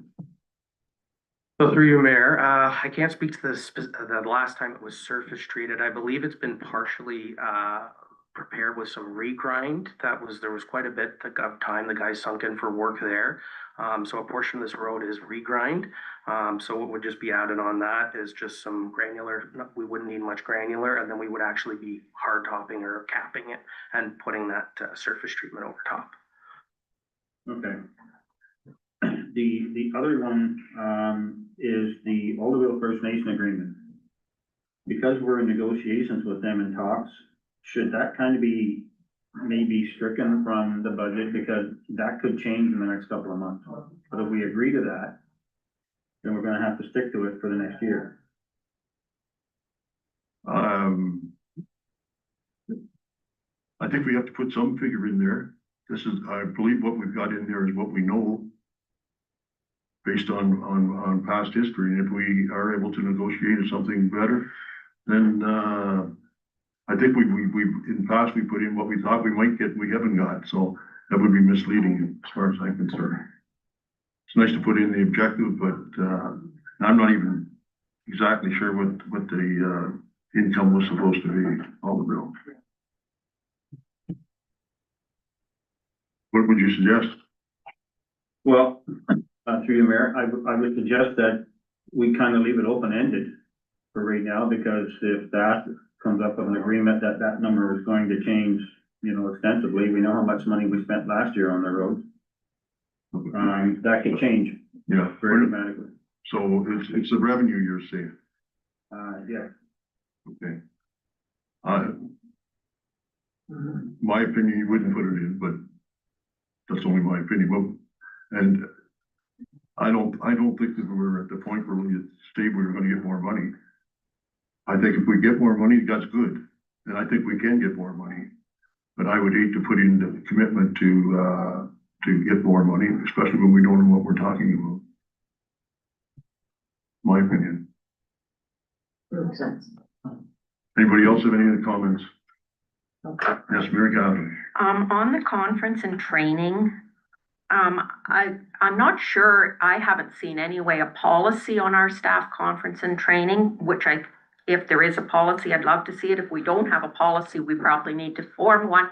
Having said that, immediately for this budget, if we were to send yourself and a frontline worker to Good Roads, which would be a best practice, it was certainly something recommended when I attended Good Roads, that was a highly recommended practice, that would use up pretty much all of that, and then we wouldn't have enough money, in my mind, left over for the training courses, because you have multiple employees there, and hopefully all of them are taking some training every year, whether it's a small thing like first aid or a major thing on how to operate a new piece of equipment.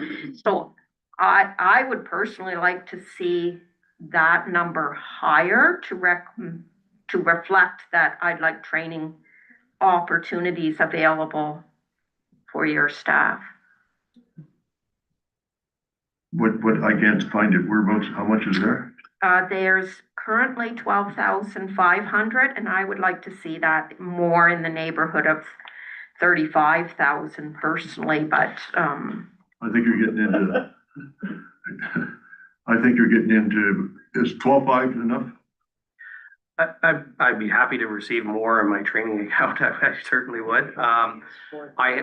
So through you, Mayor, I have reached out to a training company that I was familiar with and have requested some quotes. I still haven't received them. I've been calling quite a bit here to get a good figure there, but I can just say that, approximately cost-wise, if even you were to send to a Good Roads conference, you're approximately $1,200 just for the course for one person, and then you've got accommodations on top of it. So to send two people to a Good Roads course, you're probably looking at about $4,000, and then we would have our training programs for our staff, which is a bit different with their trainers. They can come in-house. It's more of a per head cost type of a situation there. So if we'd like to maybe increase the account to 20,000 and see where that gets us this year, maybe that's a start, and then we can begin. How much did you spend last year? It was quite minor because a lot of the training was already completed in 2024 for the guys. I think it was around $4,000. Yeah, $4,000.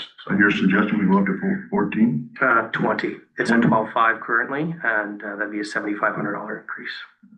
Thank you. Go ahead, Councillor Booth. Through you, your worship. Not that I don't think staff training is important, Councillor O'Neill, but I looked at their 2024 budget too, which was 12,500, and they only spent $4,000.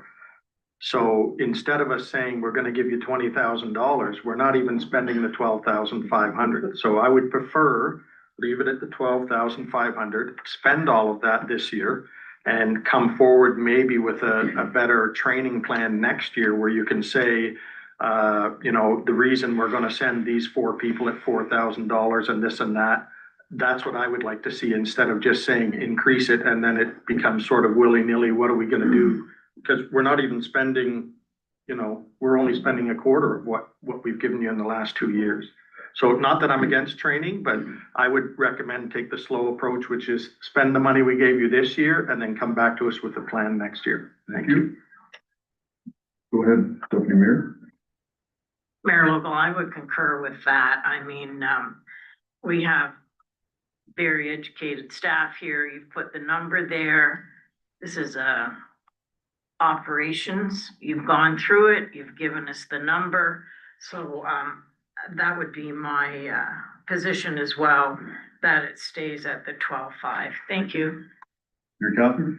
I actually think Councillor Booth made my point for me. If we are behind in training because we have not been doing as much training as we probably should have been, the need for us to have money there for our manager to do training, I do appreciate your training plan. I think that's important. I do think this discussion should be part of a policy on money for conferences and training. So again, I reiterate, it is our job as council to make sure policies are in place. So that is a policy I either want to see or I want to see created, whichever. But in the meantime, our manager just recommended that we up that number to 20,000, and I'd like to make a motion that we up that to the 20,000. Okay. Councillor Ainsworth, So you, Mayor, your second, pardon me? your seconded? No, I just, yes. I know. I need a seconder first before we can move on. Seconder for Mary Catherine's motion to spend more money. What I believe it is, up to $20,000. Seconder? Seeing none, we're not going to spend any more than $12,000. Anything else on this? Go ahead, Mr. Ainsworth. Thank you, Mayor, through you. So I just want to go back to my other comment about the Yes. the Elderville First Nation. So this was left on the table here today, and if I'm looking through it right, the fire protection went from $93,983,000 for reserves funds and sub funds. Did that come from the fire protection from Alderville? Back pay. Aaron, can you comment on that? Which page are we talking about? It was page 29. This was an update. That's coming from reserves. It was put into reserves. So that would be, Sub funds. so that would be coming from the development charges that we've updated. So no, it did not come from there. From that. Okay. Mary Catherine? For consistency as counselors, if we are saying that Public Works, I'm sorry, you need to help me. How many employees are in your department? So we've got, we've got 9 operators, my public works coordinator, my mechanic, and myself, so there'd be 12 in total. Correct. So that's, works out to $1,000 per employee for training and conferences. We already discussed training. You don't bring that up again. Sorry, based on what? Based on, we called for a vote, you asked for more training, and I No, couldn't get a second. I'm in the You didn't? process of. Point of order, please. What's your point? Well, I'd just like you to continue and not be overspoke by Councillor. Councillor O'Neill. Where I was going with that is that works out to $1,000 per employee. For consistency, if that is the number that this council table has said is the appropriate number, then that should be our number in every single department. I think it's too low a number, as you have heard, but for consistency's sake, I think If that's what council said, then council should be consistent and do that across all departments. Well, I would suggest that there's different, jobs. I wouldn't expect, everybody that's in the hospital working together. I wouldn't expect this, a nurse to be sent to the same, training as a neurosurgeon or something like that. I think you're trying to compare different stuff. Councillor Ainsworth. So you, Mayor, just to clarify, so if there was $12,000 in the training last year and we only used 4, does the 8 go into reserves for training? Or just into the general pocket?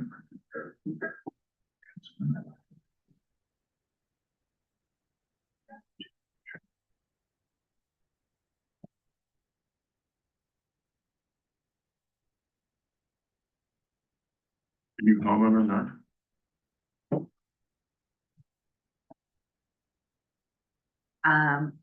As this is a freeze period for the union as well, we cannot be making any changes to training and anything as of right now.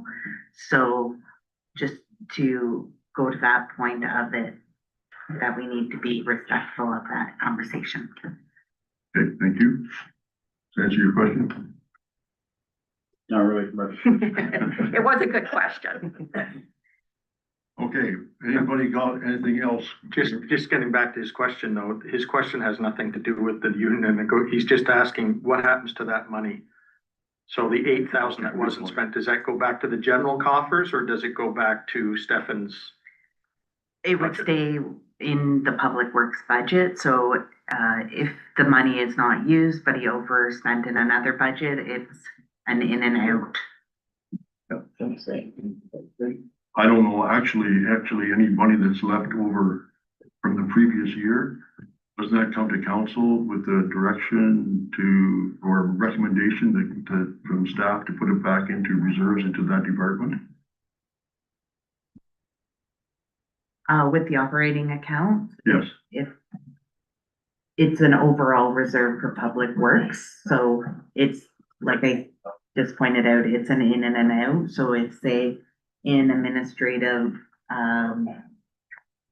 phone, he went over budget, Yeah. it'd be an in and an out. It'd be one overall amount to go into the public works reserve. thank you.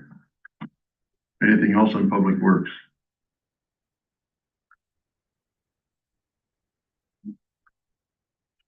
Can I get a motion to approve the public works budget? Moved by Deputy Mayor Stover, seconded by Councillor Booth. Any further discussion? Yes, Mary Catherine. I'd like a recorded vote on this one, please. Madam Clerk, can you lead us through the recorded vote? For you, Mr. Mayor, we've had a recorded vote requested by Councillor O'Neill. I'm going to go through council's name alphabetically per our procedure bylaw. When I call your name, please answer yay or nay on how you'd like to vote on the following motion. The motion being that the draft 2026 Public Works budget be approved. Councillor Ainsworth, yay or nay? Yay. Councillor Booth, Yay.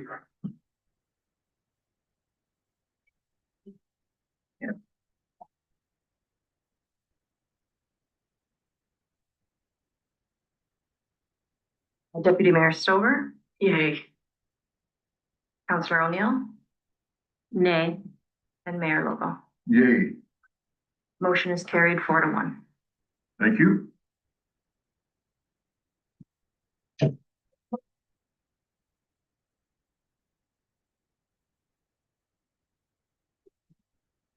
Want to take 5 minutes? Hit the bathroom. We'll be back in 11:25.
Go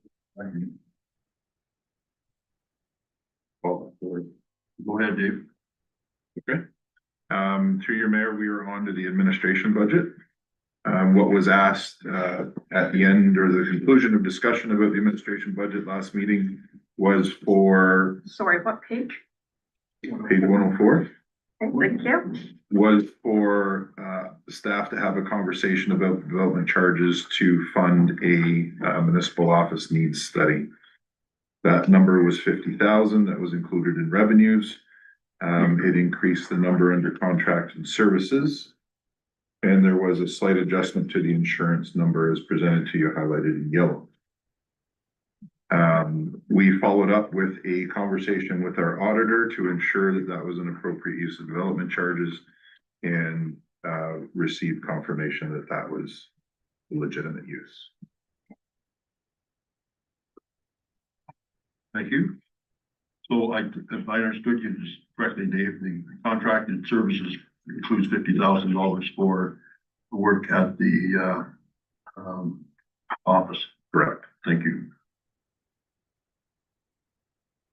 Anybody else have any questions or comments? So, just to clarify, where am I seeing that development charges then in the capital? I see 50,000 in there for computers, but The through your mayor logo, so the needs study is not a capital expenditure. It falls under something that we would contract. sorry, so where is it showing then? Development charges has been added to the revenue stream of the admin budget highlighted in yellow. Right? And then the 50,000 has been added to contract services under the expenses highlighted in yellow. That number moved from 110 to 160. And then there was a slight adjustment into the insurance number as well, and that's been highlighted in yellow. Those are the only changes to the admin budget as priorly presented on January the 14th. Thank you. Any comments? Councilor Bruce. Through you, your worship. Just looking at this, I guess there's two. One would be the capital admin office furniture and equipment. I'm just wondering if we could cut that down. I would suggest from 20 to 10, and I'll tell you why. In 2021, we budgeted $5,000. We spent $0. In 2022, we budgeted $13,000. We spent $4. 2023, we budgeted 22,500 and we spent 18,000, which was great. And 2024, we budgeted 20,000 and we spent $0. So we're putting a lot of money in there and it doesn't look like we're spending it. So I'm just wondering if we could take that 20,000 and let's cut it down to 10. That's just one suggestion. And the other one is the HR services legal fees. I know we did. Did we get a motion? If you'd like to do that now, great. Yeah, I'd like to make a motion then that the capital admin office furniture and equipment be cut from $20,000 to $10,000. Can I get a seconder? Councilor O'Neill, any questions? Dave, what do you got? Go ahead. What was proposed there, Dave, for that? Through your mayor logo, Councilor Booth is correct. That number has not been used. It has been left in the budget year after year as consideration that in the municipal office and Grafton staff are still using a variation of donated desks and office equipment. Not to mention that there's a significant number of chairs, et cetera, that have all been either purchased secondhand or sub-rate. There's never been a plan in place to actually make a municipal office plan on office furniture and et cetera to support the staff that are there. So because of the concerns that we've been dealing with the building, because of other competing priorities, we've just left it and made the conscious effort not to use it and have had it there in case it was needed to be used wisely. We have had some staff come forward that needed some accommodation with respect to appropriate chairs, et cetera. But with everything that we've been dealing with in the building, including attempting to level and re-level equipment, it didn't seem prudent to spend the money on expensive office equipment when we don't own a piece of level floor to put it on. Right, makes sense. Thank you. Mike, do you have a question? Through you, Mayor, I did, and again, it was going back to how much would be sitting in reserves for that. Do we even need the 20,000? Go ahead, Councilor Bruce. I can give you a quick number, what I just told you. In the last 5 years, we've budgeted $80,500 for equipment, and we've spent 22. So $58,000 roughly over the last 5 years, and I agree with what Dave's saying. It's just that I'm looking at some areas where we keep asking for the same and we're not spending it. Well, then let's look at that to say, we'll give you $10,000, and if something happens extraordinary that you need more than 10, you can come to council during the year. I'm just looking at some lines where it's like, it's just the same thing. We're repeating and repeating and we're not spending it. So I would still, in my motion was to still give $10,000. Okay. Did we get a seconder? Mhm. Further comments? All in favor? That's carried. Go ahead, Councilor Bruce. And my second one was the HR services legal fees. Excuse me, I know Aaron did tell us the reason why. I'm just a little concerned that we're going from 60,000 to 100,000. I'd like to keep that at $60,000. And as we did with last year, if due to union negotiations or whatever the big expenses are in that count, that Dave and his staff would come back to us with written reports of why they're going to need more money than that. I just think increasing it $40,000 gives $100,000. I think it gives the wrong impression that we're thinking it's gonna be going another year, whatever. I'd like to have another report come back from the Lady Joan to tell us how things are going. We haven't heard anything from senior staff of how the negotiations are going in that. So I'd like to make a motion that the budget for the HR legal services go back to the original one, which was $60,000. Mayor Lobo? Yep. I need a second first before we discuss. I'll second it too for discussion. Okay, go ahead. Thank you, Mayor Lobo. So I just want to be cautious here, and I'm wondering if we need to have a closed meeting before we approve this. Sure. Because, you know, obviously this is confidential information, and I mean, I realize the amount is there, but I'm just wondering if could we have more information, if that would be prudent? I don't know, if it'd be helpful or not. Councilor O'Neill. I fully support what you were saying. I too feel we need a status update on this file to help us make a good decision. Thank you. The only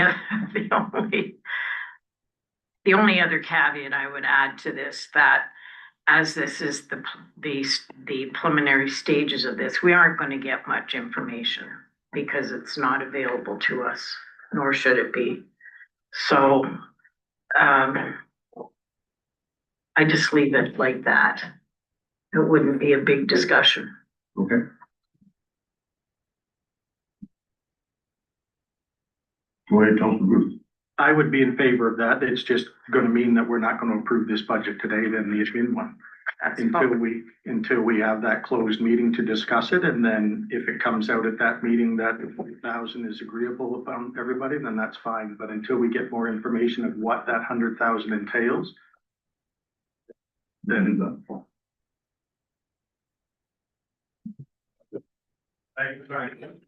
For budget purposes and knowing where we're at with the status, I would be okay moving forward with changing that back to 60,000, with the caveat that I can come back and ask for further funds if required. That was your original motion. Yeah, in my explanation, I said that's what happened last year, right? They came back to us and said, we need more money, and I have no issue with that. It's just that I don't like it going from 60 to 100. Let's put it to where it was. And it still leaves the door open for senior staff to come back to us in June and say, we're gonna run out of money and here's the reasons why. So as long as it goes back to 60, or we delay it and we go into closed at And another motion time. on 60. Yeah. So we'll have to change that first if we decide not to. All in favor of the change? Back to 60. Sorry, point of order, I'd like to make a motion to defer until we have a status update. Okay, can we do that? We already have a motion on the floor. So through Mr. Mayor, a motion to defer would be in order. It would need to be moved, seconded, and debated as to whether or not you wanted to defer it, or if the motion to defer fails, then you're back to the original motion. Okay, I got a motion on the floor to defer this till next time. Can I get a seconder? I Can I get a seconder? No seconder? Okay, that motion is repeated or not able to vote on. We'll go back to the original motion, which is to reduce that from $100,000 to $60,000. All in favor? That's carried. you go. If Through you have the your same idea. worship, and now that we've finished that, I'd just like to make a motion that we have, I guess it would be under a closed meeting, as the deputy mayor suggested, that we have an update at the next council meeting under closed, to an update of how things are progressing along, or not. I get a seconder for that motion? Correct, I'd like a status update for sure. All in favor? May I? Sorry.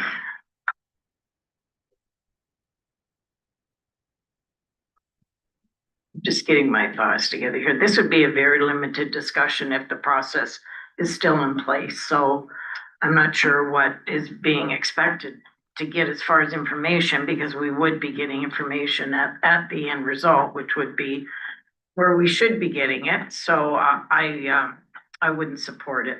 Thank you. Councilor Booth.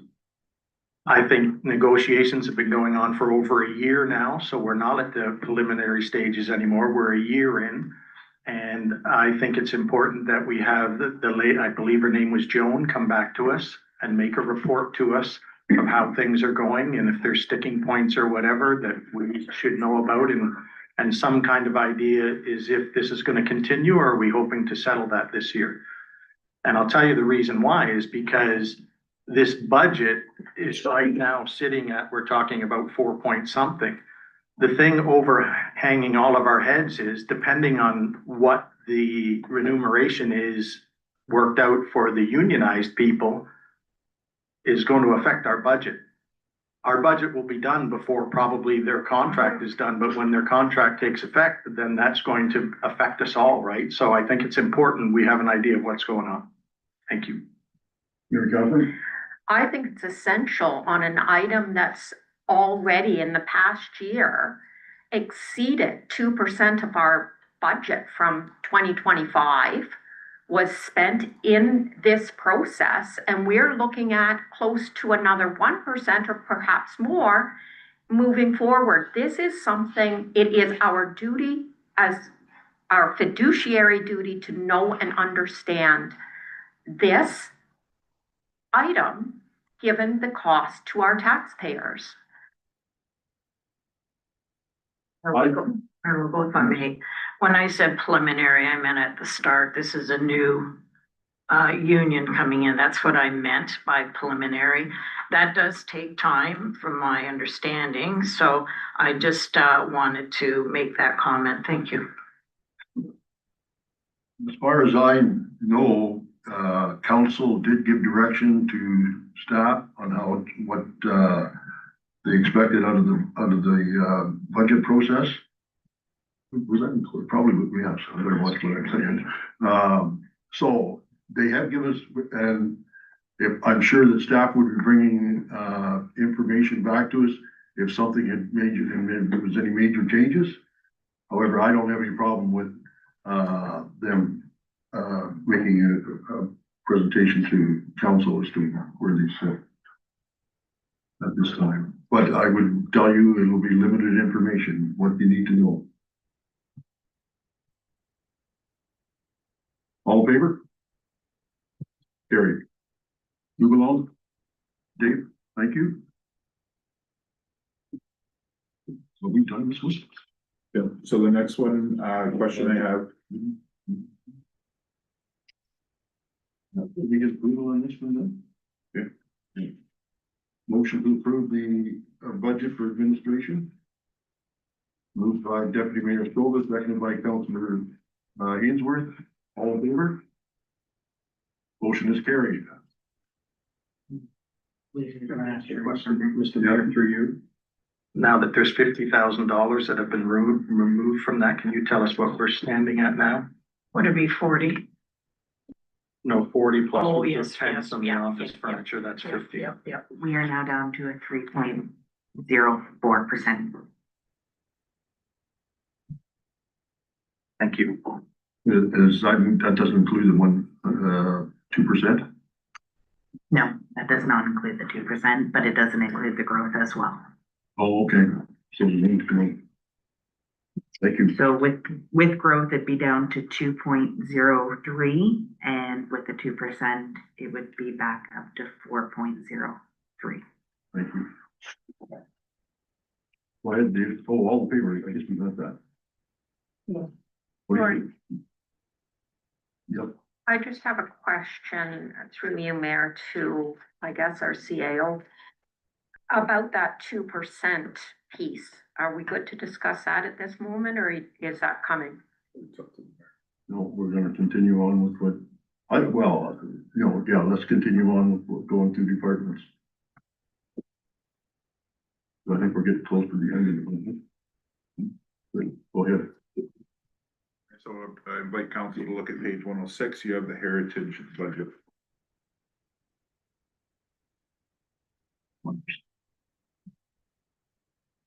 And what council had asked was that we remove the insurance costs from that, so we did. Thank you. Any questions or comments from or staff? Go ahead, Councilor O'Neill. I think this is for us as council. That's, Do you have any questions for staff? no, but I have one for council. Okay. I'll make a motion, I'll ask for a motion if nobody has something so we can discuss. Sure, okay, yes, I'll make the motion then to discuss. No, make a motion, well, to discuss or to approve what we've got in front of us. Right. I would like to make a motion then before we reach that step regarding this budget. Okay, seconder to do this. Well, they'd like to know what the motion is, I'm sure, before they second it. Well, what is the motion? So I would make a motion that we establish a practice of reserves, putting in reserves 0.1% per year into heritage so that future projects will be funded. That would be in this budget, $9,269, and that will set us up for future success. For this year?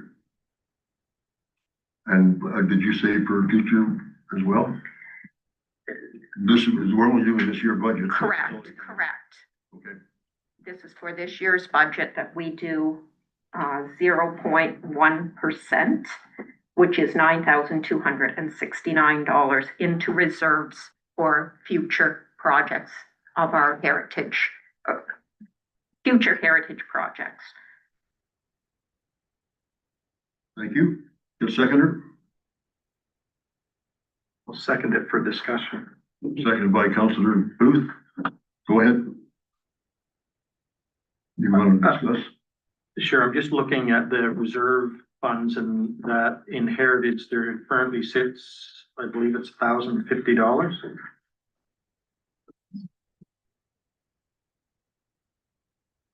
And I'm just wondering, 1,050, I think, if I'm reading it right, heritage, on page 29. I guess my question again is the money that we budget every year and we don't use. Can we take some of that money that we haven't used for heritage and just put it in there instead of, I guess what I'm a little weary about is, I'm not sure exactly what you were saying, Mary Catherine, how much a year is going in there? $9,000? Which to me is a lot of money. I mean, just in my thinking, $9,000 for a account that really the total expenses is $2,000. So I would agree to maybe a lower amount, but I guess what other councillors think. Councillor Neal. Just to clarify, that was a recommended number when the Heritage Committee, that was on one of their provincial things, that it's recommended number for municipalities to be setting aside. So I think back to our first year when we did the project at the Wicklow Restoration Project, but I think we have numerous buildings that have heritage. Well, they fit into heritage, and this would give us an opportunity. And I'm not sure why on this page I was provided, it says that we're withdrawing from their reserves this year, since I don't see in front of us a project to be used from their reserves. But anyway, I do think it's one of those things. Our residents do care about protecting the heritage of our community. And if we don't put any money there and then we want to do something, we're not in a good position. Whereas if we decide on a small amount, which the recommended amount, as I say, is 0.1%, that would be a logical amount to be putting in there. And just for future reference in the discussion, I see that for the cemeteries, I'm also recommending a similar amount. But anyway, I do think that this is part of asset management. This is part of meeting what our community wants, and certainly protecting our heritage is something that is in our Parks Master Plan. I can't recall the strategic plan, but anyway, I just think it will put us in a good position. It's a small amount of money, but it's a good practice. Anybody else have any other comments? No, Deputy Mayor. I'm not in favor of that. I mean, this is a really tight budget. There, if there is, if there is a project that comes forward, I think that we could deal with it then. But I mean, that's 9,000 some odd. Thank you. Any other comments? I have one comment. There's $2,900 in there today. The proposal is to take $1,850 out, leaving $1,000. I would be happy if we left in $2,900, in my opinion. So you've got the motion on there, Mary Catherine. What are you thinking of changing? No, I think we should vote on this. I sense that I might not win this vote, but nevertheless, I think for the record, I want us to vote on establishing this as something we're going to make a commitment to. And then I think we should discuss your point. All in favor of the motion? That's defeated. Is there another motion on the floor? Councillor Booth. Your worship, just what you reiterated there, can you just say it again so I'm following through that? Yeah, according to what I'm reading, there's $2,900.21 in there at the end of 2025. And I recommend that we not take out the $1,850 and leave, and so we'll end up at $2,900. Okay, so I'd make that motion. Seconder? So you're, if I may, so you're just saying, are you asking for money or just leave the money there till we need it? Just leave the money in reserves till we need it. For heritage. Yes. Perfect, thank you. I'll second that if you need a second. Thank you. Through you, your mayor. Yes. I'm just looking at that. That amount needed to be updated as we move that insurance amount. Okay. So that reserve being pulled out should be 1,400. So just for clarification though, if you're saying that, you do not want to take any money out of that reserve, then that budget would change to, $100 miscellaneous for book sales. And then miscellaneous, would you want to change that to $100 so that it is a 0%? So how much is left in there? $1,400. Is that correct? Yes, so going back to page 29 where it says proposed, from reserves, it was 1850, but we had removed the insurance. The Okay, 1850 was to cover the cost of the expenses for the heritage. So it initially should be 1,400 in that proposed oh, okay, 2026. okay. And then I'm going on to ask if we take that back and you want to leave the 2,900 in reserves, are we taking out, the miscellaneous expense to make it $100 as well, so it's a 0% at the end? And how much is gonna be, end up being in the reserve at the end? Still the 29. That's fine. Okay. That's good. Now you'll have to make a motion for all of that. Greg's made the motion. Right? But exactly what you said. Yeah, okay, and I second Makes it exactly easier. what you said. Okay, so I'm clear for the minutes. That $1,400 remain in the Heritage Reserves Fund and that the Heritage budget be adjusted. That the Heritage miscellaneous line be adjusted from $1,500 to $100? Correct.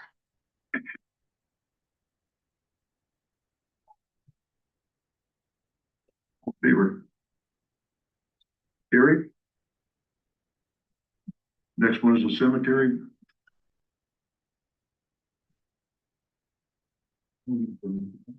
Cemeteries. I need a motion to approve the heritage budget. Moved by Councilor Ainsworth, second by Deputy Mayor Stover, all in favor? That's carried. Next budget to be approved is the environmental services budget located on page 113.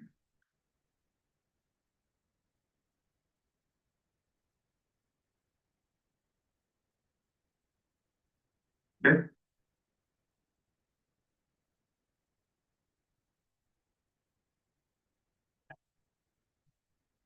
Any questions, regarding this one? Mary Cousin? Can you walk me through the GFL hazardous waste services? That's a huge variance between budget and actual.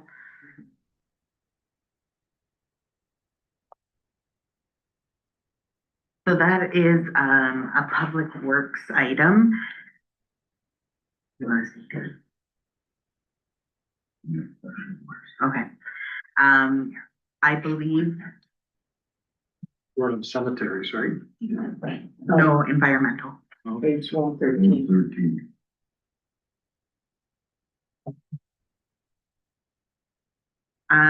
Yeah, so back to that line. That is a variable one. It varies year to year depending on disposal of hazardous waste, whether it could come from, I believe, roads, whatever. I can't speak to the exact usage, but I do know that it can become very costly, but we did bump it down this year because it hasn't been a big expense. But it is a possibility. Thank you. Any other questions? Go ahead, Councilor Booth. Through you, your worship. I like everything in here except for the Lower Trent, and again, I do my spiel again about Lower Trent. Looking at Ganaraska and Lower Trent, in the last 5 years, Ganaraska has raised theirs 11%. Lower Trent has raised it 66%. I am not in favor of approving the budget for Lower Trent and will vote against it. And I think we need to finally put a stop to this and go back to Lower Trent and say, no, 66% in 5 years is ridiculous. And now I can see why Mr. Ford wants to take these conservation authorities and that and take the stuff off of them, because some of them, Ganaraska to me, and I know we've had this discussion, Mr. Mayor, about how they have more money coming in and stuff like that, but they're spending 66% is huge when the cost of living over that 5 years was 14%. So I'm not in favor of supporting the Lower Trent one, sorry. Thank you. I'm gonna let, Councillor Ainsworth respond to that because it's his baby. Thank you, Mayor. I guess all I can really say is that, you know, with the board, every time the budget has come to the board, it's got turned down and sent back. You know, it's gone from 30% to 18%, it's gone to 22 down to 6.8%. Every time, you know, when we send them back. So, I think in this particular case, they got rid of some of the employees that they wanted to hire. For instance, the engineer or something like that. So that's how it got down to where it is now. Ganaraska's, or the Lower Trent is about 88% of our property that they cover. Ganaraska's probably only about, I don't even know if it's 10%. But, so they have a lot to do. And, yes, I do know the amalgamation is gonna happen after the end of this year. They're going to amalgamate down to 7. I don't see any changings coming in that so far. And, you know, so that will just create another, you know, how things are gonna be done, who's gonna be sitting on that board, how that's all gonna be structured. So. Thank you. Go ahead, Deputy Mayor. Thank you, Mayor Lobo. Just a question for Madam Clerk, and I apologize for not asking you this before. I do hear that, and before I ask you the question, I do remember when we came on in 2023, some of the thought processes from the last council and the last board were different, and where there were funding things maybe they shouldn't have in reserves, and then the reserves got down. So I believe this is a separate entity, and if it is not passed today legally, how would this affect us, and where would we find ourselves? I can answer this. Thank you. There, you can stand down, Madam Clerk. There, I got passed a note. Oh, did you? We are obligated to pay all conservation authority bills by legislation. There is not an option. That's why we send people to the board and they fight for it, I guess, to the best of their ability. And when the bill comes, we have no choice but to pay it. Thank you. Mayor Kaplan? I'd like to pick up on our deputy mayor's point, which was this was an organization that got themselves into financial difficulties by making short-sighted decisions and using their reserves up rather than making the increases as they went. And so all I see here, Mr. Booth, is not a organization that's not running well. I think it is actually running better now than it did in the past. It's making responsible decisions about its budget, as Councillor Ainsworth has shown or explained to us. But the reality is that's a warning to organizations to make good financial decisions, because they play out down the road and make future boards, in this case the one that Councillor Ainsworth's on, make difficult decisions. Thank you. Councillor Booth. Sorry, Councillor Ainsworth. One final comment. Sometimes when we look at these different budgets and in levies, I know the percentage looks like it's big, but literally the value of the money is $14,000 for the increase for, I believe, this year. Right? Thank you. And so even though it is a high percentage, the dollar value doesn't make it seem that bad. That's debatable, but I'm gonna ask for a motion to approve this as presented. I'll make that motion. Moved by Deputy Mayor Stover, seconded by Councillor O'Neill. Further discussion? All in favor? Motion's carried.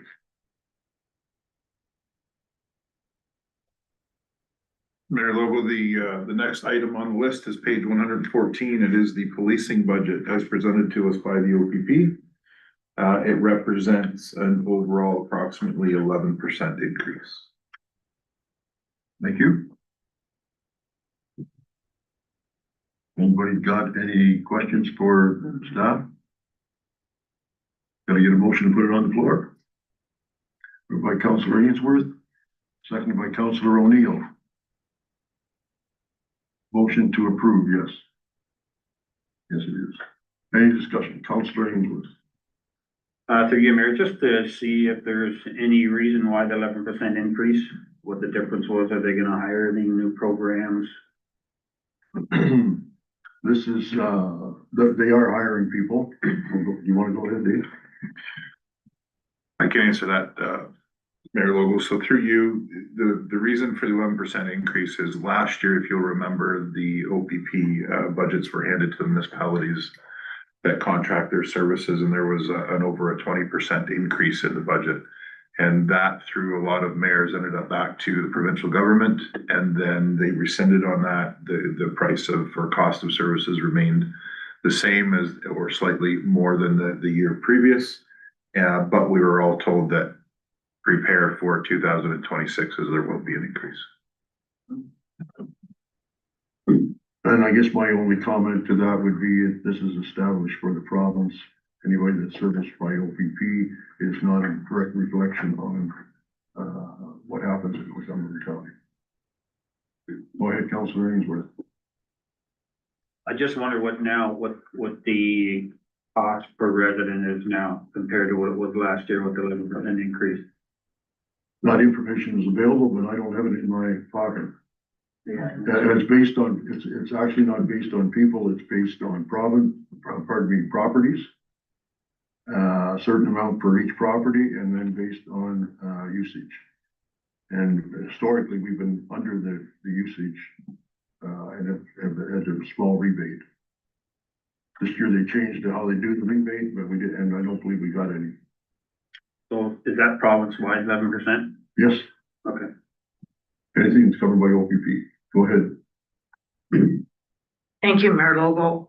As you sit on the board, the honorariums is at zero, is that right? I'm just wondering where where that is paid. That would not be appear on our budget as part of the expenses that are, what you go ahead. I'm pretty sure of that. As they've gone countywide, the expense, we no longer have board members on individual boards, and we now are split with 5 ways for expenses, and that's where you'll find it in the conference, training, mileage and meals. Oh, Is the okay. 10-5. That's where for the secretary and things like that. Okay, thank you. Any further questions? All in favor? I just want to point out for both councillors Booth and Ainsworth, it is about $120,000 increase. So this is a much more, to your point, Councillor Ainsworth, this is unlike the Lower Trent one, which is a part of a percent. This is approaching 1.5% increase for our taxpayers. Now, how that plays out in the overall budget, but it's $120,000. Thank you. All in favor? Motion is carried. Go ahead, Dave. The next one, for you, Mayor Logo, the next one would be on page 115, and that is the animal services budget. Any questions? Go ahead, Mary Catherine. Same comment I make every year. We need to be selling these dog tags, and kudos to our process so far. Each year we are seeing the number of people with dog tags increasing, but I would like to see that number and aim a little higher and send that out more frequently through our newsletter and our social media, that they can, the link for dog tags. Good point. And I heard that in one neighborhood, and I don't know, but I guess it's legal, but they, one member of council challenged the other members of council to see how many they could sell. And they were recognized somehow. So if that's legal to do, I would suggest that we might want to consider that. Because there are an awful, I know for a fact, there's a lot of people that don't have it. Anyways. You got a mover and second? No, can I get a mover and a seconder to approve this budget? Sorry, I'd like to make a motion that we put the dog tags up to 4,500. As a revenue? Yes. Okay. Can I get a seconder for that motion? Second by Councillor Booth. Further discussion? All in favor? That's carried. Okay, and I think we're the 3,500 to 4,500. You still need a motion to approve. As amended. Can I get a motion to approve the, As amended.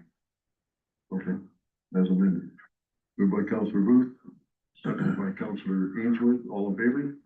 Motion is carried. I'm gonna have to, we're pretty well done, I believe, but that's it.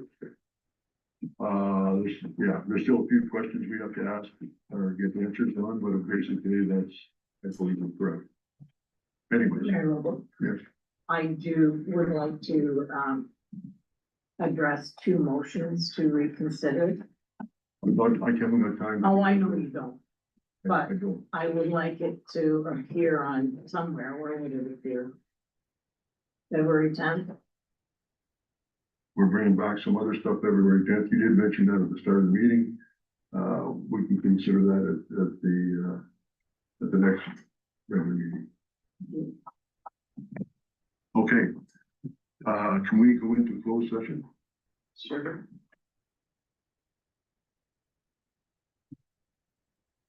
Prepare for the closed session and we got.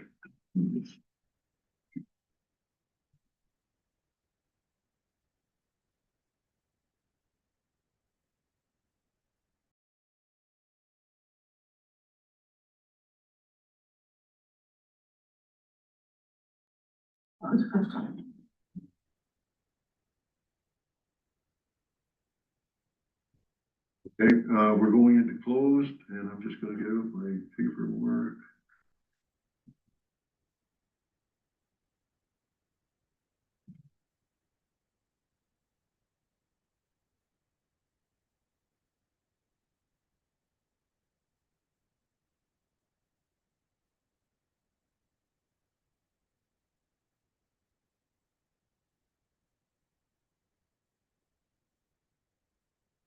You just need to shut that door, eh? I will, well, I leave. Okay. Oh, I need a mover and a seconder to go into closed meeting. Moved by Council Ainsworth, second by Deputy Mayor Stover, all in favor? Motion is carried. And we'll take a second to shut the doors and No, doesn't need to be here. Turn the heat up.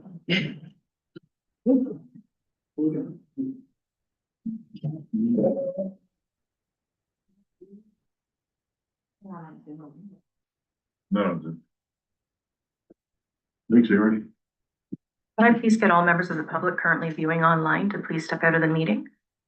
So we can close into closed session. The meeting will resume once we're finished with close. Thank you.